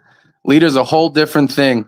And everybody's saying, you know, you're comparing him to Darnold, you're comparing him to Goff, all those guys, Baker Mayfield. Everybody had Sam Darnold washed. Everybody had Baker. You know, they could see it in him, but he wasn't on a good team. You know, he didn't have his shot. Most people had him washed too. Don't get it twisted. I mean, everybody has a down year. That's what I'm trying to say. Everybody has their year, and I think Jalen's in this rut, and he's been in this rut. I don't think he's not the guy, but I think, you know, we have to deal with what we got. We're talking about the future right now. We're sitting looking at Pittsburgh this week, and it's like, hey, the coaches got to show up, get Jalen in a room, get AJ obviously in a room. Probably Smitty, because like the other guy said, they were sitting on the bench chatting it up, going, this guy, you could read their lips. They literally said, I was open too on those. It was a double slant concept. So usually what they're trying to do is funnel and leave AJ wide the heck open, but no one was guarded. So they looked at each other and said, you were open? He was like, yeah, I was open. He didn't throw it? No. So they're trying to figure it out. Like you guys said, I think he might be gun shy. I think they might have coached out of him. For sure. I think BG did good though. I think listen, I think BG's a fool, but BG did, you know, sometimes if no one's going to talk, you might as well just, like you said, put gasoline on the fire and watch it burn, see what happens. Well, I think I also wonder like about BG, because I know everybody's upset with this comment, and I understand. Like you do want to keep some of that in house. You don't want to light it on fire, but I have a hard time believing that BG just made an egregious mistake like that. Like this dude's been in Philly for 15 years. Right. He's going to be an Eagles Hall of Famer. He's a Super Bowl champion. He's on the brink of being an NFL, probably won't be, but an NFL Hall of Famer. And this guy was tormented in his first 5 years by the media. Like, are we really think that BG didn't know what was about to happen? Maybe he said it on purpose. Maybe he said it to try and bring this problem to a head and get it fixed. I don't know. I'm thinking he did. I'm thinking he did for the reasons I said before. I think because they were insulating him, and then the players weren't communicating. He's like, if y'all aren't going to talk, I'm going to make you talk. And then someone last night said, hey, like from PR said, hey, you need to send a text out and fix this. Yeah. But the job was already done. He did his job. He's smiling today. You know, I love BG. Dude had probably one of the best starting years. Like this year he was an animal. He was a beast, man. He really was. Yeah. All right, brother. I appreciate you joining, man. You still feel like this team can get to the bowl this year or what? If they do, I'm going.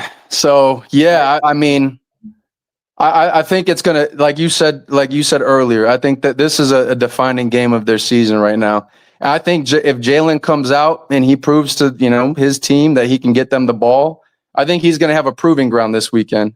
And even if they lose, if he proves that they can get them the ball, they'll be confident rolling into the end of the season. I don't think it has to be a must win. I think it's you have to show proof that you can make it happen. Otherwise, yeah. I mean, I came from the group of running the ball, in a pile of dust. We used to do that back in the day. I don't think that lives anymore. You need to score points. So yeah, no, unless Jalen can throw the ball, no. But if he shows up this weekend and they figure something out, yeah, I'm with it. Let's go. I love it, man. Appreciate you joining, brother. It's great talking with you. All right, bro. Take care. Thanks for having me on. Yep. There's Matt joining in. Great stuff there. I got one more left. I got D.O. D.O., I'm coming to you, brother. Let me read a couple comments. Make sure everybody's all good over in the chat. Appreciate it. Mad Max. I see Matt. Is that Mad Max? You were saying what you were saying on the show, and I'm like, oh boy, these guys are going to be giving you hell in the chat all day. They don't like to hear that, Mad Max. I'm sure you know that by now. Bone the Bonehead. I got two. Good. I got to get to D.O. and then I'll get to Bone the Bonehead. Appreciate that. D.O., coming to you now, brother. What's All going right, on, brother. man? How you doing? Oh, been better, been worse, man. How about you? I'm good, man. Tuesday in Eagle Land, and we got drama like crazy. What do you make of it? The AJ comments, the BG comments, and everything in between. Oh, a lot of great commenters on your show as well too. And thanks for the show this morning and going over on the end, man. You guys are the best here. That's always Thank you, awesome. man. I appreciate that.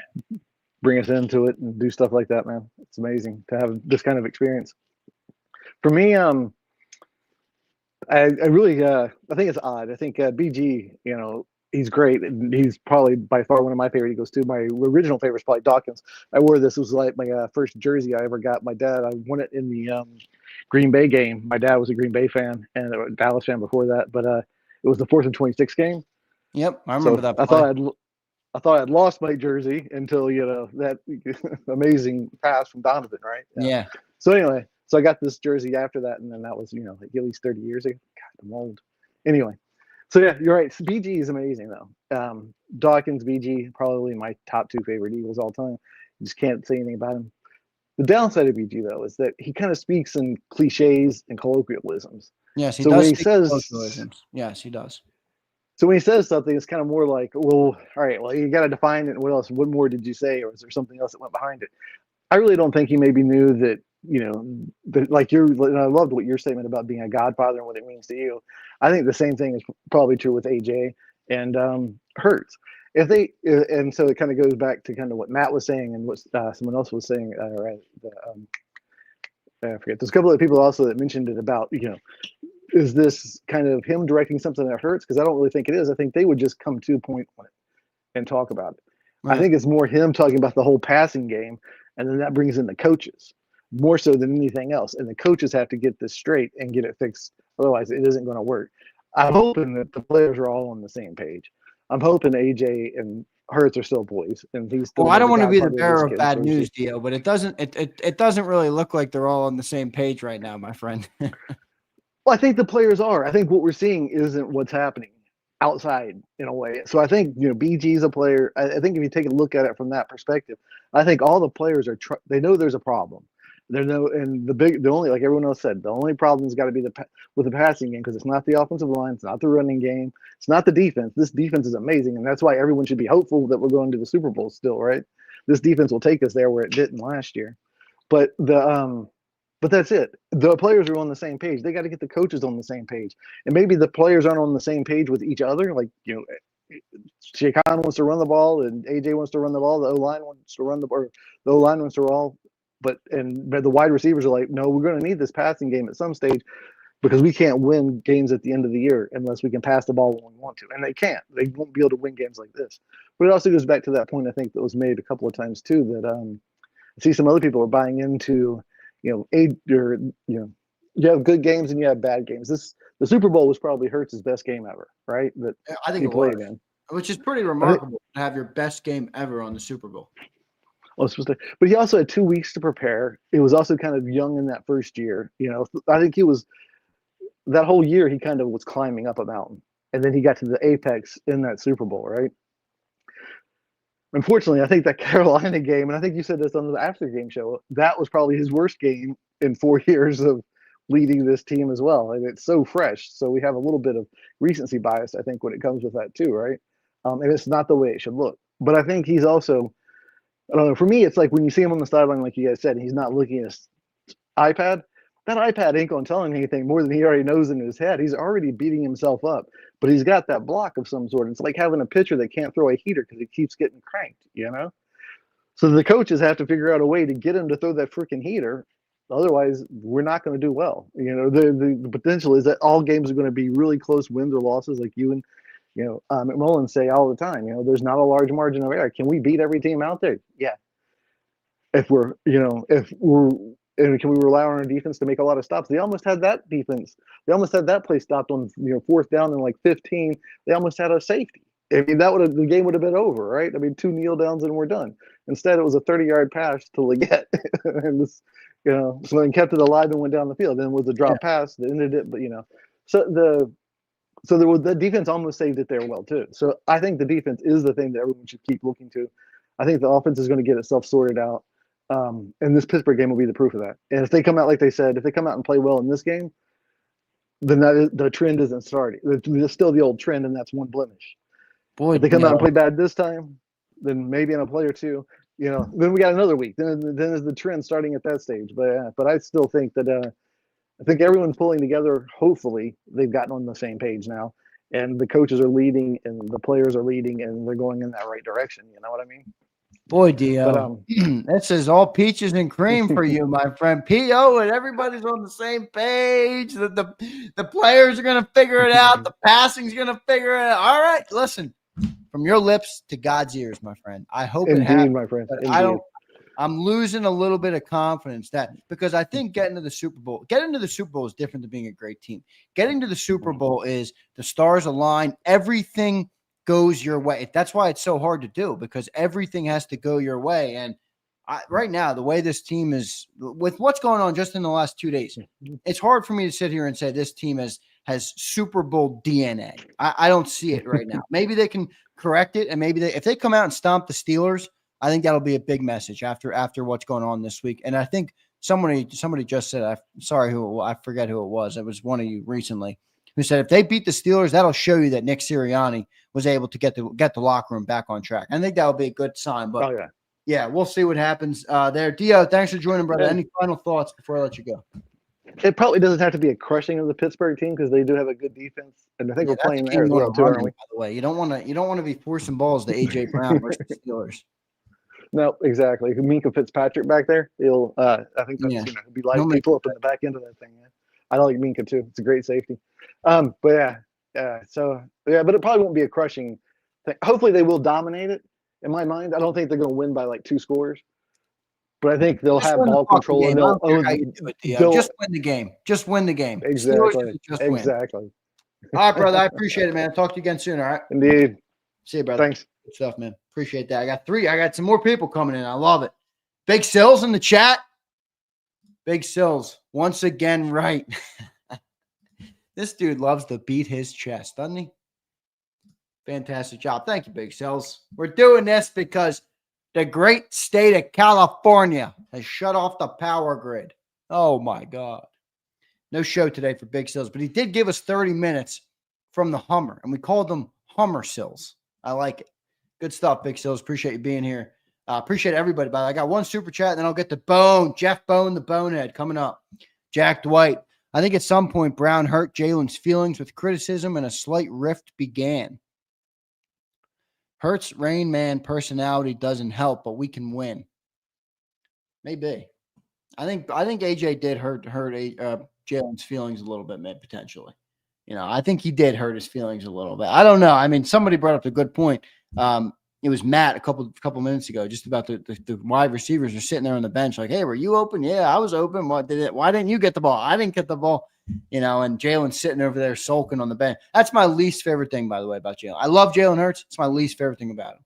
Sulking on the bench. I think it's the worst look ever. Hate sulking on the bench. I'd rather see you slam iPads like Brady used to do. Show me something. Show me something. All right, let's keep rolling.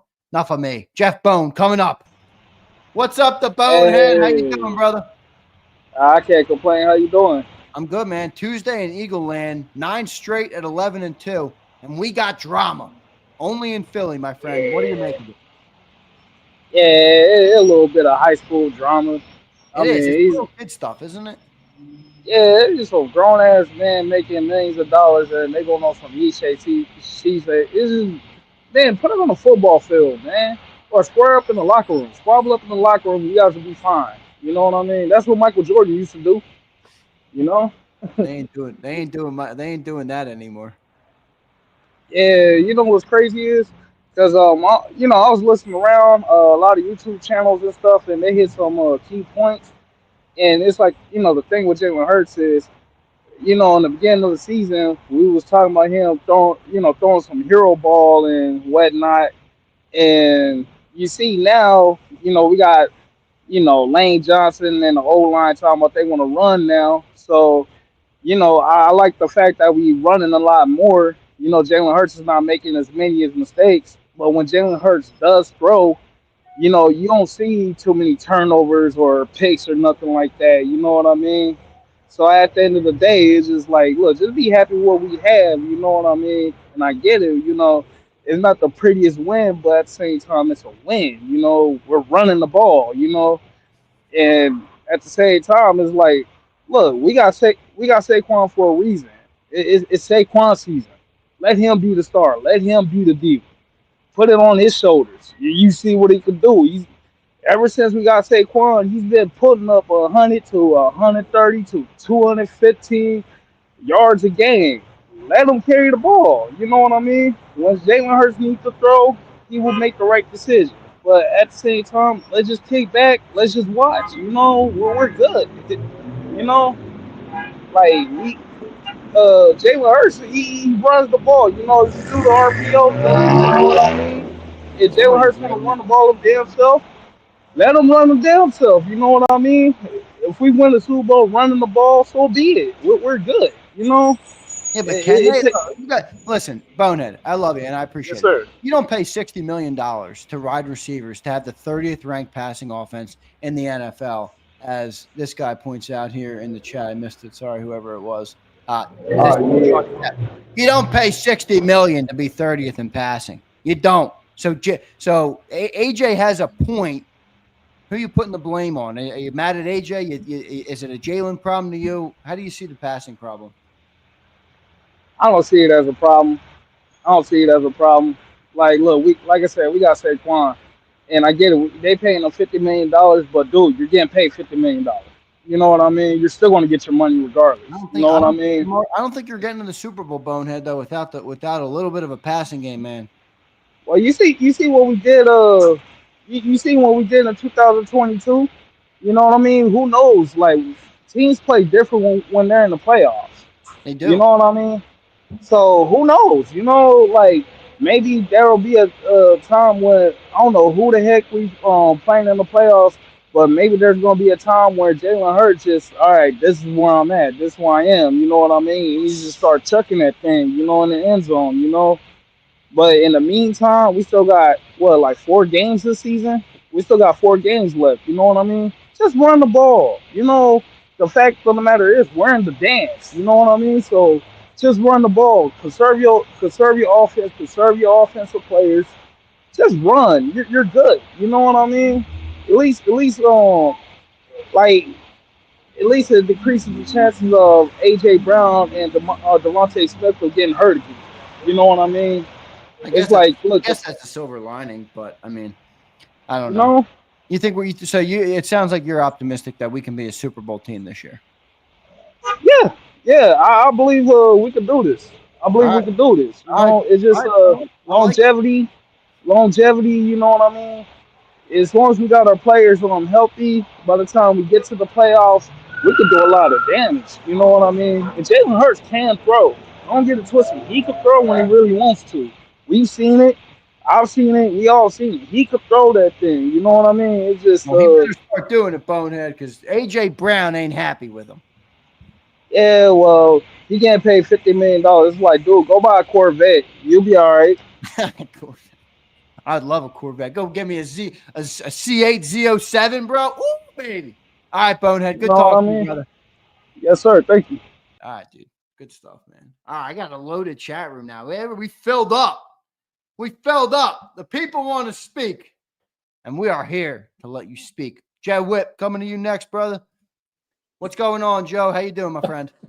I'm doing great. How you doing, Zander? I'm doing great. It's Tuesday, December 10th. We're 11-2. I did not expect this to be the case, Joe. What I don't say want you? to be. You've been a fan for a long time. What do you I don't make want of to it? be I don't want to be controversial, but Jeff the Bonehead, he has the perfect name because I mean, God Almighty, Saquon's going to save us. We don't need to throw the ball. I mean, come on. Bonehead, you were called out. I tried to call him out on the spot, but he You're didn't. too He nice didn't of a like. guy, Zander. Yeah, I I'm know. I told was I don't being give a too shit. nice to him. I don't give a shit anymore. Fortunately, I was at a social event all day Sunday. You look nice. I So like the play. I like the player's polo. Looks good. yeah, I golf too much, Zander. Yeah, that's So yeah. so I missed the game. I recorded it. So it's a lot easier to watch the game that was so bad when you know the outcome. So it saved me a few blood pressure medications. Yeah, right. Watch it on the replay. So I'll tell you what I see. In the Baltimore game, they've been simplifying the passing game to such a point that the what's the guy the Ravens middle linebacker was calling out the routes before they happened. That's how simple the game's gotten. And yesterday on Sunday, they expanded the game a little bit in terms of the passing concepts, but Jalen does so many things he's not doing well. So he rushes the play, or he doesn't throw the ball. His fundamentals, his footwork is all wrong. He's in a position where he can't throw the deep ball because he's squaring up to the offensive line. Because he can't flip the ball like some of these guys. No, he He's can't. You're used his right. whole body to throw the ball, and he can't. He's not in a position to do it. And then he doesn't move around in the pocket to avoid the linebackers jumping up in the air or some. He doesn't do little. He wasn't doing anything right on Sunday. No, it was a bad game for Jalen Hurts Sunday. What do you make of the commentary that came after the game, and obviously the saga that's now ensued with Brandon Graham has made it bigger, but mainly AJ Brown's comments, right? I mean, he says passing. That's obvious to anybody that watches that the only problem with this team right now is the passing game. Literally, it's the only problem with the team, I would say. What do you make of it? I'm not so sure that what he said was all that bad. I don't think it was bad at all. I think it No, was I mean- probably true. Maybe too brutally true for some people. No, the problem was BG stepping in his. He shouldn't have done that. I mean, He confirmed our worst fears. He's a legend, but you don't. It's one thing I learned about playing sports is you don't let this shit get outside the locker room. Yeah. I mean, I was a competitive pitcher. I was scouted by Major League Baseball. I had a catcher. I hated his guts, but you know what? Who gives a shit? Right. We could work together in a game. It doesn't matter. That kind of stuff is it's childish. It really doesn't matter. At least to me, it wasn't. I can work with anybody. I don't have to like them or invite them over for dinner, or be their the kid's grandparents. I mean, godparents or whatever. I guess this one's a little bit different. Is it because of their prior relationship? Maybe. I mean, just maybe it might be portrayed or perceived different. I guess would be a better word from the outside because of that prior relationship. Maybe. Is that fair to say? Yeah, that's possible. Sure. Yeah. Sure, but then how well did they really know each other in a work environment? Right. I mean, it's one a thing. lot different to work with somebody. Yeah. Yeah. Exactly. Or be married to somebody. Yeah. You date a girl or whatever, and but then when you're actually living and you're in, then you start seeing stuff, and it just starts to annoy you sometimes. Now, fortunately, I've been married 34 years. I haven't had that problem. God bless you, brother. Okay, God bless you. but you just you never know what it's going to be like until you're really working or living constantly with people. So that could have been, there could be some of that in there. They're very competitive people. The thing that drives me crazy about Jalen is he has the ability to throw the ball, and he just gets into these weird things where he's not trusting what he sees, or his fundamentals go off,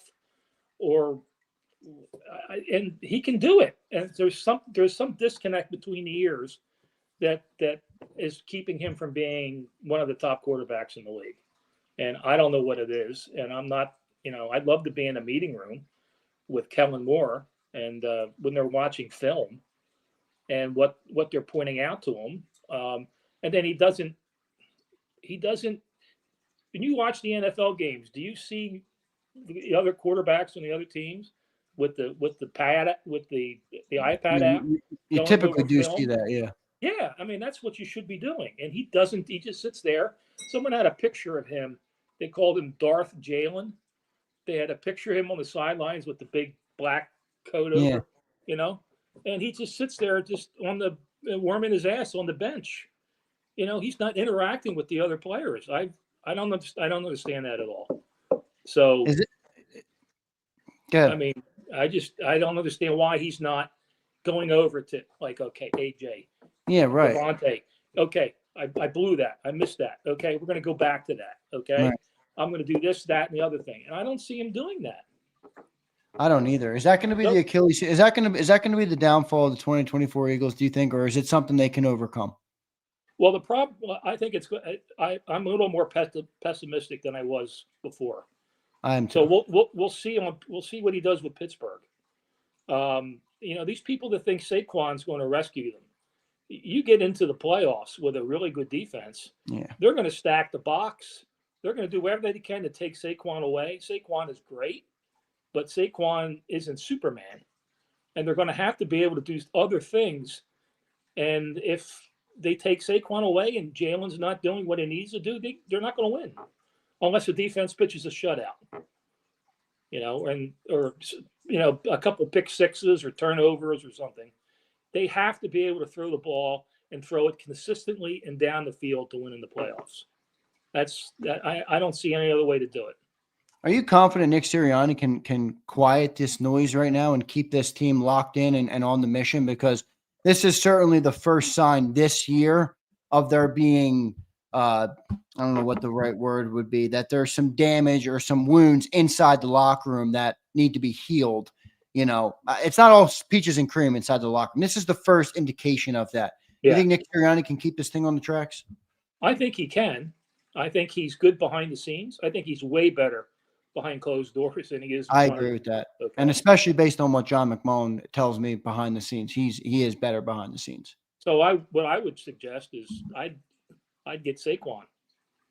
I'd say, Saquon, I want you into the room with Jalen and AJ Brown. Fix it.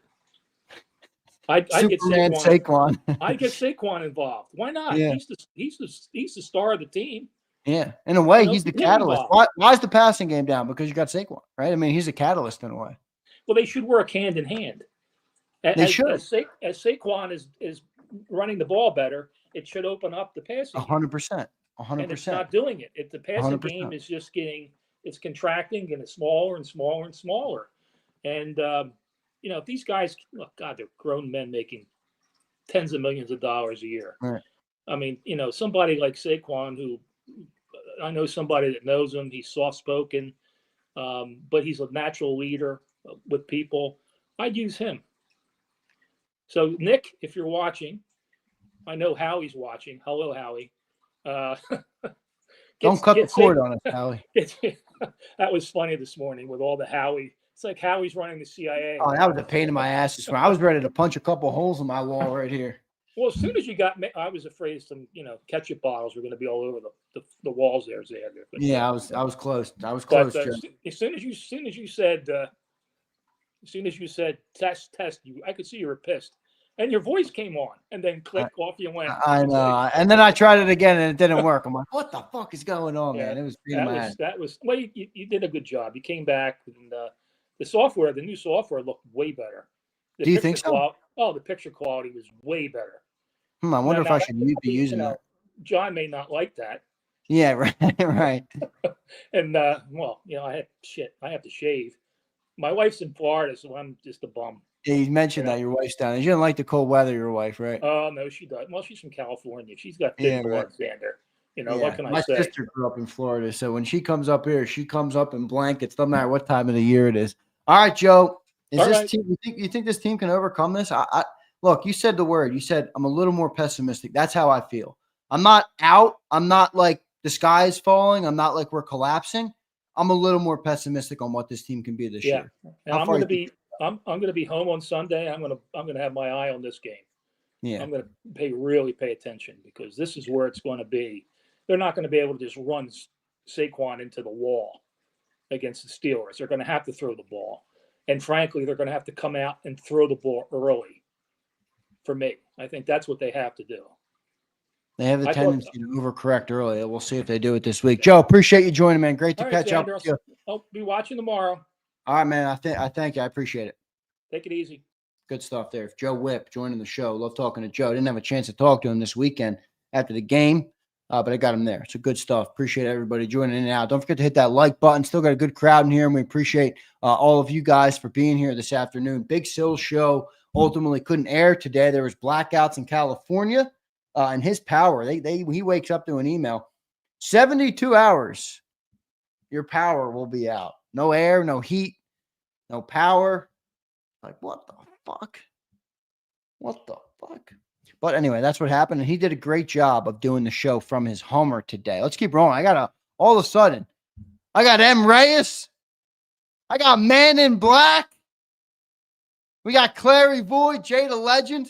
We got a couple more people we'll get to. I love it. Man in Black. I'm coming for you, Man in Black. I appreciate it, man. It's good to see you in here. Clary Void coming to you, then Jay the Legend, and then I'll get the Man in Black and M. Reyes. Going by order when you guys join in, by the way. Clary Void, what's up, my friend? How you feeling? What's going on? I feel all right, I guess. Yeah, right. That's how I feel too, man. What do you make of all this drama that's been going on in the Eagle Land? Man, the drama, it had to be there. I mean, Jalen can't throw the ball. You know, I don't know if it's the offense. I don't know if it's Jalen. I don't know if it's all the above. Like last year, we completely got off the 2022 offense. He's great at the RPOs. Last year, he went to a traditional, and he's like, nah. He just literally eyed up. Like before the play even started, he looked at A.J. Brown or he looked at Smitty, and it was like, yo, I'm throwing it to him. And he just threw it in double coverage. It didn't matter. Then this year, they're like, nah, you can't do that. You got to read the defense. And he can't read a defense. And then probably, too, he can't see over the offensive line. Let's be honest. They're all fucking ginormous. You know?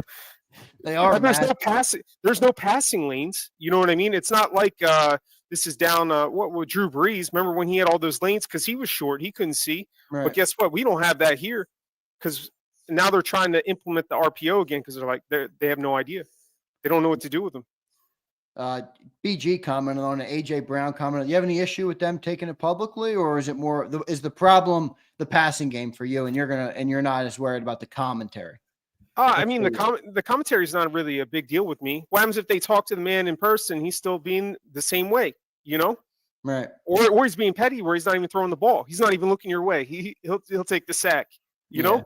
So at that point, then it's like, hey, you know, as a friend, sometimes your biggest critic should be your friends and yourself, you know? So, you know what? You talk to him, maybe he didn't take it, then it's like, all right, man, let's make you see it then. I don't know. That's a good way of looking at it for me. Hopefully that motivates him, because if not, he's starting to look more like Wentz every day, just weak between the shoulders.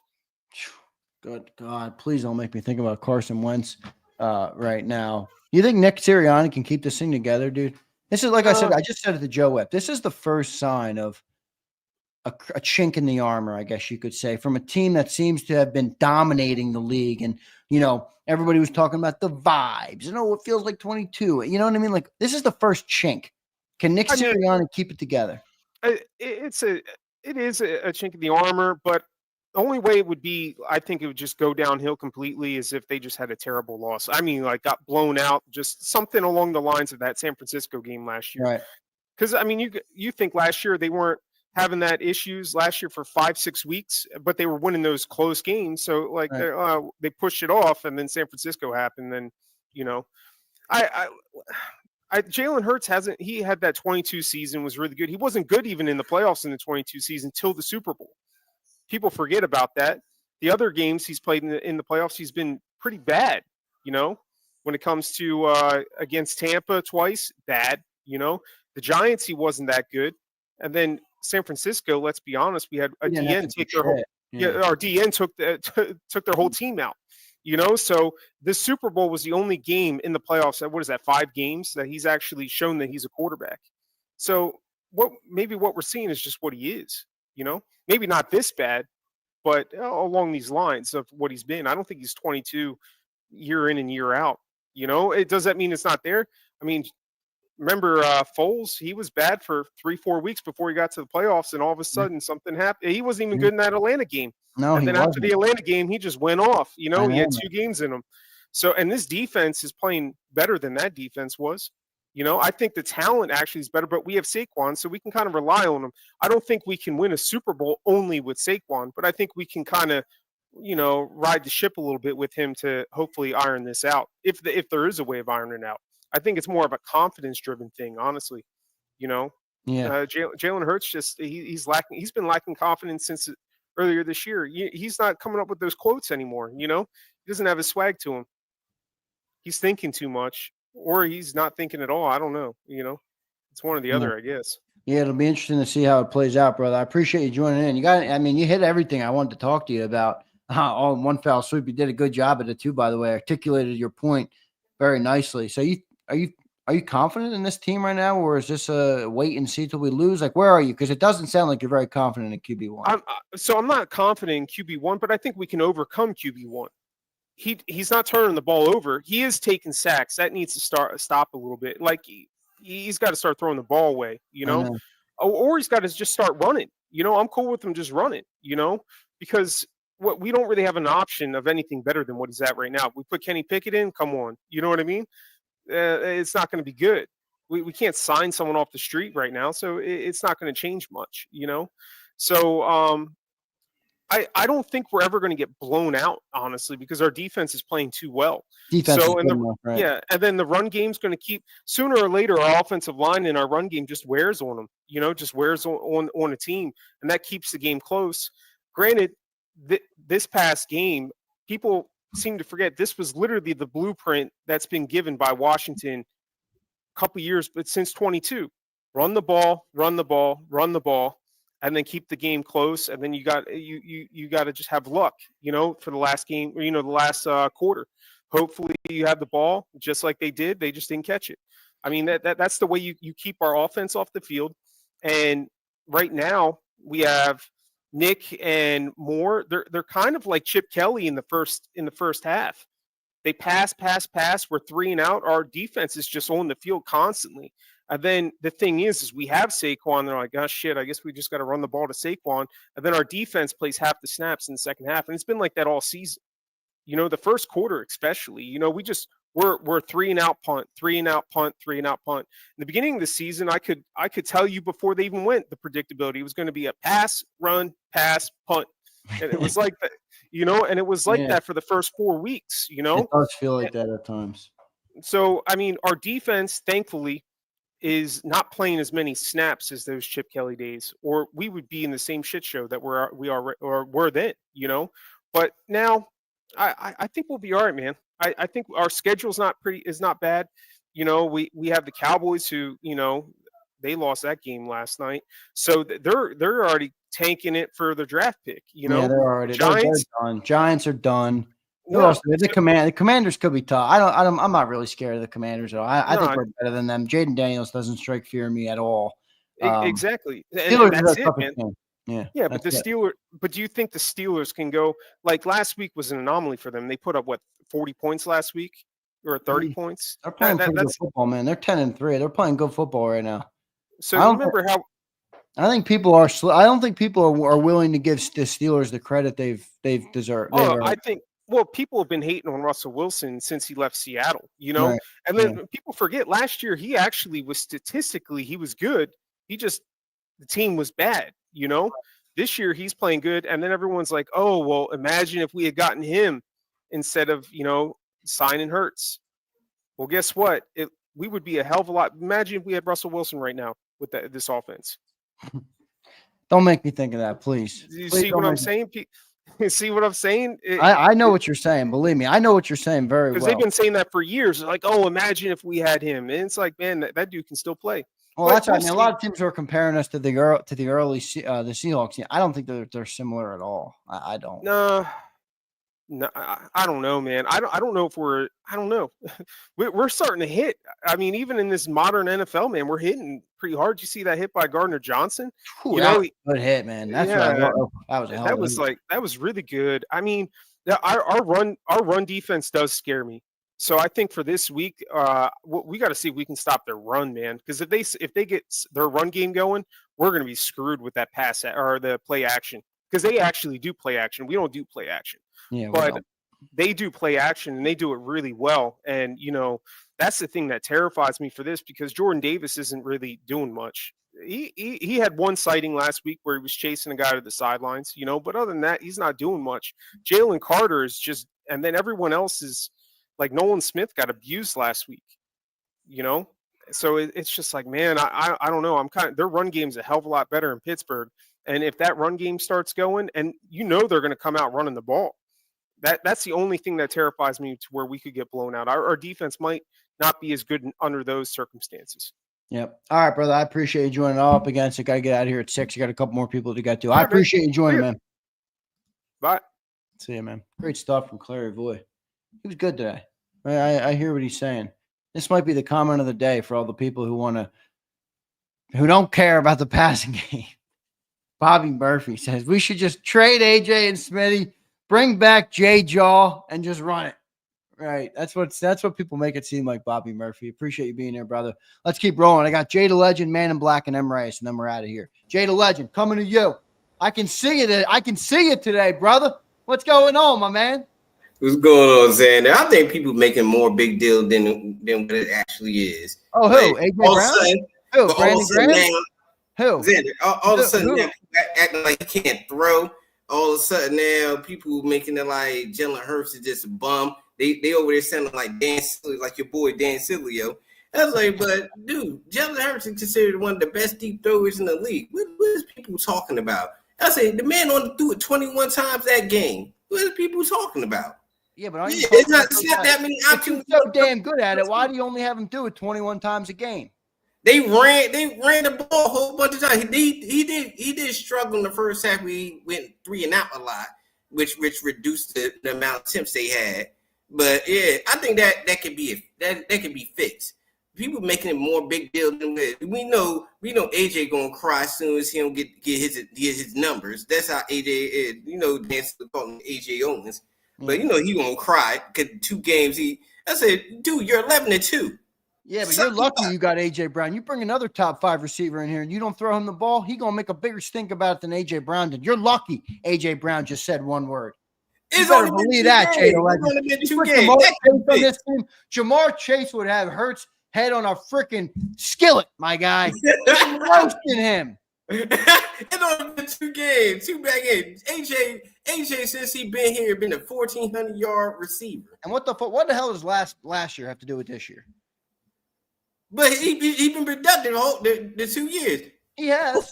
Most of this year he's been productive. Yes, but why are we going to sit here and act like AJ Brown wanting the ball is not a good thing for our offense? In my estimation, if you get AJ Brown the ball more, your offense is going to be better. He's that good of a player. I think he's a top 3. I think he's arguably. I don't think he's 1. I think Jamar and he's top 2. Yeah, he's a top 2 receiver. He's a push for top. You could put anybody. I'll pick anybody. You're going to take Jefferson. I'll take Brown. Yeah, that's top 2, top 3. And nobody complained about AJ not getting AJ getting. I don't have a problem with AJ getting the ball. We just got to stop getting 3 and outs. I think we do need to get re-option the first 15 plays. Like work the re-option in their first 15 plays, and then get into the offense. But Jalen do gotta get more consistent. Like I think they gotta be more balanced attack.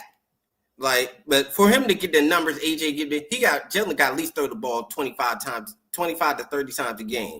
They gotta be more balanced. They can't run the ball 33 times. They got to scale it down to 25. I agree.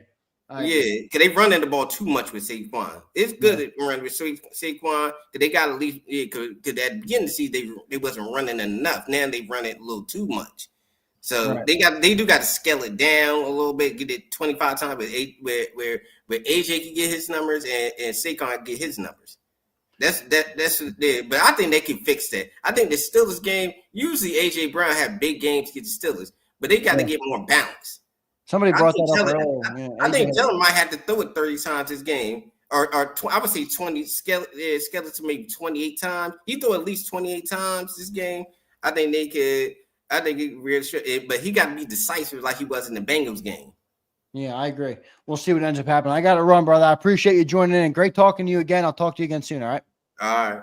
I appreciate you, man. Jay the Legend here on Jacob Nation. We got Man in Black coming up next, and M Race. Then we're out of here. Look at that. We went all the way to 6. I didn't know how long we were going to go today. I knew Sills wasn't on, but Sills is 2 to 6, and I didn't want to be dark today with all the news around. So we kind of made it into a fun show, and it's been a lot of fun. So I appreciate everybody doing it. Man in Black coming to you next, brother. Here I come. What's up, my friend? How you doing? What up, Zander? What's up, man? Good to have you on here. I appreciate you coming into the Thunderdome. What do you Yeah. make of everything that's going on with this team right now? I know you like this team. I know you're optimistic about this team, but what do you make of the drama of the last 24, 48 hours? So I definitely don't have a problem with what AJ said because, I mean, as you know, the passionate receiver he is, I would want him to say that. And it's not like he just said passing. That could go, any direction. The only issue I have is he said it on the wrong week because we're playing Mike Tomlin. And I can guarantee you Mike Tomlin's telling his defense, if we frustrate this guy, they're not going to be efficient. And that's the only thing I don't like. I don't like Hurt exactly how you feel. I don't like how Hurts just sits on the bench. And I don't like how AJ kind of does a fuss, especially when he knows, it's going to be blown up on TV as soon as he does it. I mean, of course, we don't know exactly what they're talking about, but that's stuff that people like Mike Tomlin are going to see. And it's kind of like how the 49ers did with Metcalf. They were saying after a game, after that playoff game, we knew if we got him frustrated, they weren't going to win the game. So it's not good that teams have It's a good point by you coming up. Yeah, so that's going to kind of hurt us this week because if our passing game does struggle, what's it going to be like then when we have multiple weeks where it's not going so well? I mean, I think last week was the only week where it was really that bad. All the other weeks, I don't think we really had to pass the ball. I mean, we're gonna, how bad we'd hound them if they passed the ball. Man in Black, don't you think that you have to have it a little bit? I mean, even if, and I get the point, like you didn't have to, you're right, but you don't want to get into a situation where, okay, you do, and it's rusty because you haven't done it all year, Like and I thought the Panthers game was the perfect opportunity for that. You got a terrible defense, and AJ Brown's running open. Man, fucking throw the ball, get the passing game going. And I'm not seeing it right now, and it's making me concerned. Me too. I'm always optimistic when I watch the games, and I even when we're losing, I'm still hopeful. But just watching that Panthers game, that whole game, I just felt like gutless because I just felt like, how is this happening? Like, this is not the week we should be struggling in any way, shape, or form. Defense, I could understand why we gave up some points because the Panthers have been on a kind of a streak offensively. They just haven't been putting it towards the end of the game. But offensively, I thought we were just going to dominate this team, like put them out of their misery. Kind of what we were predicting. Get our second string in by the fourth, and then when it was not that, it was a close game. I was like, and we were not. I mean, I saw it was 40 something passing yards in almost going into the third quarter or something like that. Yeah, I was like, Sills is gonna have a day. That's all I could think. I was like, Sills is gonna have I'm gonna have to troll. Yeah, you are. And you were doing it. Credit to you. I appreciate you coming into the Thunderdome after all the trolling. It's all good fun, and we appreciate you being here. What do you make of BG? And do you think he dumped too much gasoline on this fire, or what do you think of that? I mean, I think he's gotten too comfortable talking on that radio. Because I mean, especially since he hasn't been playing these last couple of weeks, I think maybe he spoke a little bit too much into the situation. I think he should have brought it up and made light to it because, I mean, the passing game definitely needs all the light it can be brought onto it. Right. But as long as he talked about it, that might. But I feel like Brandon's so respected to where I feel like hopefully they hash it out in the locker room. I mean, I pray that he talked to him beforehand because if not, then I feel like that's a big issue. That's almost a violation. That's going to be a problem. Yeah, I agree with that for sure.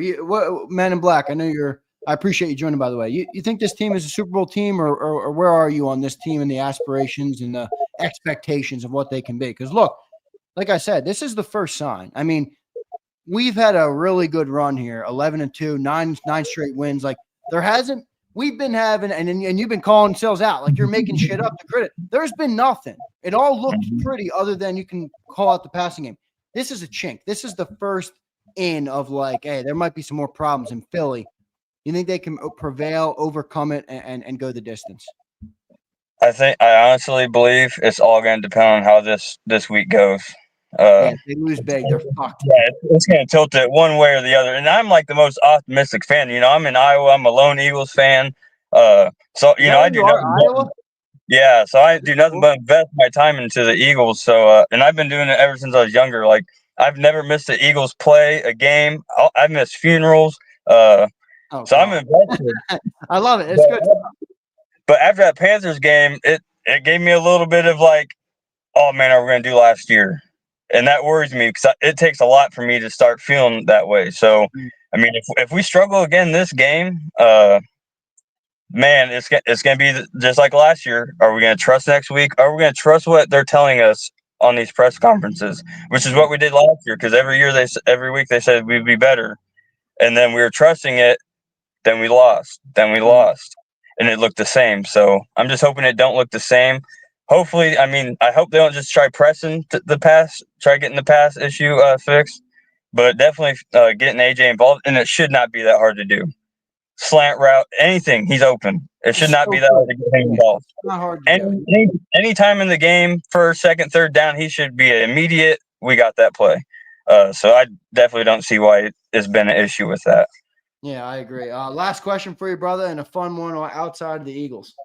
Are you a Caitlin Clark fan as an Iowa resident? No, All right, I didn't think you were, but I wanted to ask. Is she that big in Iowa? I tell you what, though, my where I went to school, so I ran track against Cooper DeJean's high school team. Oh, so my dad was born in Ida Grove, where he went to school. So it's kind of close. It was kind of cool finding that out because I was like, oh, at least somebody kind of close to me made it to my team. So that's kind of nice. Yeah, that's really good. Tired of hearing that in this state.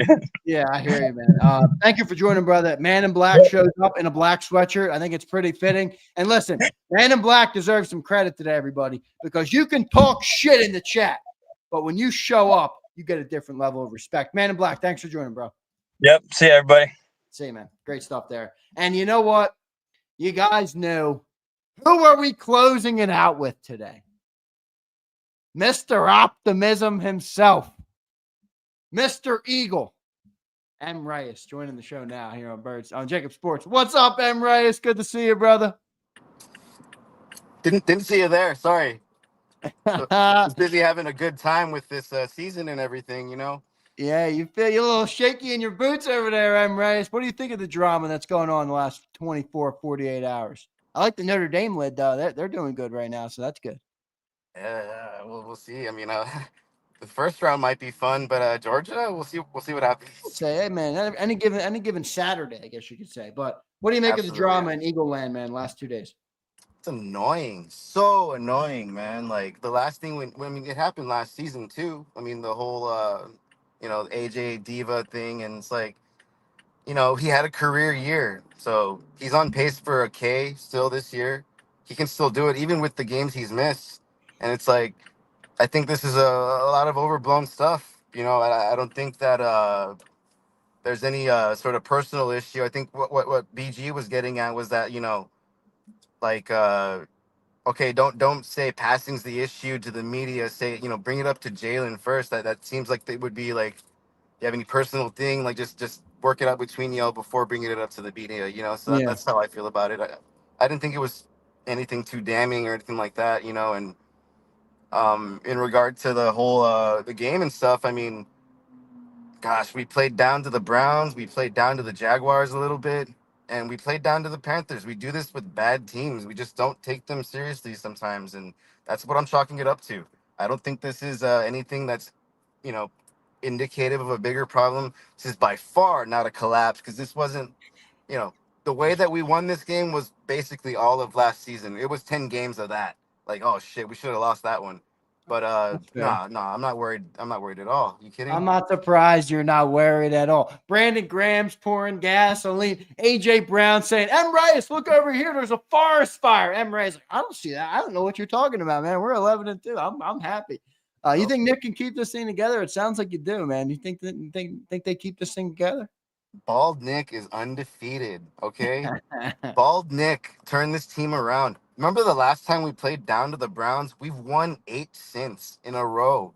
We're just gonna ramp up after this. It's gonna be disgusting what we do to the Steelers defense. Okay. Jalen's gonna throw for like 500 yards probably. AJ's gonna have his touchdowns, and oh God, just don't worry. It's gonna be okay because the reality is we're a physical team and we can beat you in more ways than one. We've been preferring the run, and damn, we have Saquon. We have a Saquon. Like, So sorry, you're saying they can still pass. They're just preferring to not pass right now. not preferring to not pass. I think it's hard to get in a rhythm with the pass when you're doing so damn well with the run. Okay, that's fair. That's fair. And That's fair. also, like I will tell you what my one big concern. I think Carolina had that Al Qaeda approach, just be on the field, bleed them out, don't let them get back on, kind of thing, and just draw it out. And if other teams can take advantage of that, and also just extend those drives, because I think we let them have a lot of drives. We let them have those. Bill said that on the pregame show. That's kind of the recipe. When you have the Eagles and their running team, you want long, sustained drives to keep their offense off the field. The Panthers did a good job at that, and that was ultimately why the game was close. A good point by you. That could be a real concern. And, if there was a blueprint for this team, it's that. But even at that, you still got to beat the defense. What they were doing was dinking and dunking. And, DeJean, Thielen was having a field day. And, I mean, just we let them off the hook. And I'm gonna go ahead and say we let them off the hook on the defense just a little bit. And if we were to have a little bit more offensive rep, a little more time on the field, we would have seen that. Jalen would have had his 200 plus yards, sub 300, 3-touchdown game or whatever. But we wouldn't be talking about this. And I think because that game went as bad and against our expectations, the backlash is it's hard. But I mean, come on. We've seen this team all year. We've seen them do it all year. This is a different team than last year. We are gonna march forward, and we're gonna just plow this season, and it's gonna be 14-3 if we rest our starters. Hopefully, Detroit loses at some point, or it's gonna be 15-2, and it is what it is. What's the score going to be versus the Steelers? 52-3. You already have 500 passing yards. What's the score? What'd you say? 52-3. Eagles win. Oh my God. M. Reyes, I love you, brother, and I appreciate you coming on, man. You are an awesome supporter of ours, and I appreciate you doing it very much, my friend. For sure, man. And you work hard. And Jacob Nation, keep your chin up, man. The season's not over. We haven't lost by any means. And by all means, take your medicine or whatever. Don't get stalio eyes. Don't fall into the poison, the rat poison that Jalen talks about. All right. Just believe in the team, and we're gonna be all right. All right. There's rat poison for fans now, and Cilio classifies as it. M. Reyes, I love it. Thank you, brother. I appreciate it. Be safe, y'all. Have a good day. You too, man. God bless you. Good stuff, man. That was a lot of fun. That whole thing was a lot of fun. I'm happy that M. Reyes came in when he did, because we got him to close it out here. A little 52-3, a little 500 passing yards. M. Reyes feeling good. I'm gonna take a couple more comments, then we'll get the hell out of here. Look at this. Maybe I'm laying out a blueprint for Cilio today, who starts late and ends at 5:59 and 59 seconds daily. You watching, Sills? The people want overtime, they get overtime. Hopefully Big Sills is back tomorrow, man. I don't know what the hell's going on in California. If he's not back tomorrow, I guess maybe we could do the same thing. I'm not really sure. I'm not sure. I'm not going to anticipate all the same people would want to keep jumping in here, but I don't know what the hell's going on with obviously the internet out there. It's not on Big Sills, so don't criticize him. I guess you can criticize his life choices and deciding to live in California. But listen, I respect he got up. He did the Hummer segment. The Hummer segment was awesome. And we will see what happens tomorrow. Got a lot of fun stuff planned for the future, so I'm happy everybody's enjoying what we're doing. Going to do more shows, more content, potentially some new channels. I'm working on some new channel ideas. Obviously, Jacob will not be going anywhere. Jacob's going to be the crux and the mainstay, but maybe the Zander Krause show or something like that. I have a channel there. Maybe a clips channel too for like the National Football Show and for Birds 365. I think that would be pretty cool. So I got a lot of good stuff planned, a lot of good stuff on the radar that we're trying to do. Once we, obviously it's, you don't make that many changes in season. That's more of an off season move, but I'll keep all you guys posted, man. And I appreciate each and every one of you. Sue Chick, thanks for all your support, Sue. I appreciate you. Matt, the Fly Angler. Matt, are you the Matt that joined, by the way? Is Matt the Fly Angler the Matt that joined today? Matt, is that you? You let me know in the chat real quick. Let me know in the chat if that's you. I'd love to know if it was you because you were dope. You were good on the show today. Flexing and stepping. Reyes giving false hope. I'm Reyes. No, it wasn't you. All right. Because there was a Matt and I can't really see you in your profile picture, but he had dark hair. I was like, hey, maybe that's Matt the Fly Angler, but it wasn't. I should have asked Matt which Matt it was. Sorry about that. Senor, I saw you in here, Senor. I'm sorry I didn't get to you. I don't know if you dropped out or what, but I appreciate it. Wayne the Pain. What's it going to run me to get a generator? Maybe I'll do a super chat, raise tomorrow. Get the generator for Big Sills. He needs one, man. He needs one. Nah, Sills is near San Diego, Joe. Sills is near San Diego. Yeah, so it's good stuff. Matt, there you are. There he is. Thank you, Matt. Appreciate you, brother. Thank you for joining today, my man. Thanks to everybody, by the way. For those who joined the show, I appreciate you, man. It was a lot of fun talking to. One of my favorite things to do is put a face to the name of the people that support this channel. Obviously, it's my life's work. All my life savings are in this thing. So when you guys join in, I'm like, hey, man, you guys are supporting what I'm building. So I appreciate the hell out of it. Even if you're a hater or a sucker or a loser, I love you and I appreciate it. Good stuff, man. That's going to do it. I'll hopefully get a clip up tonight. Maybe I'll draw out Big Sills' clip. Hopefully I'll get something up tonight. I don't have a lot of content to pull from that. We had issues on Birds 365, and then we had issues on the National Football Show. I'm like, good night. It's one of them days. It's one of them days, everybody.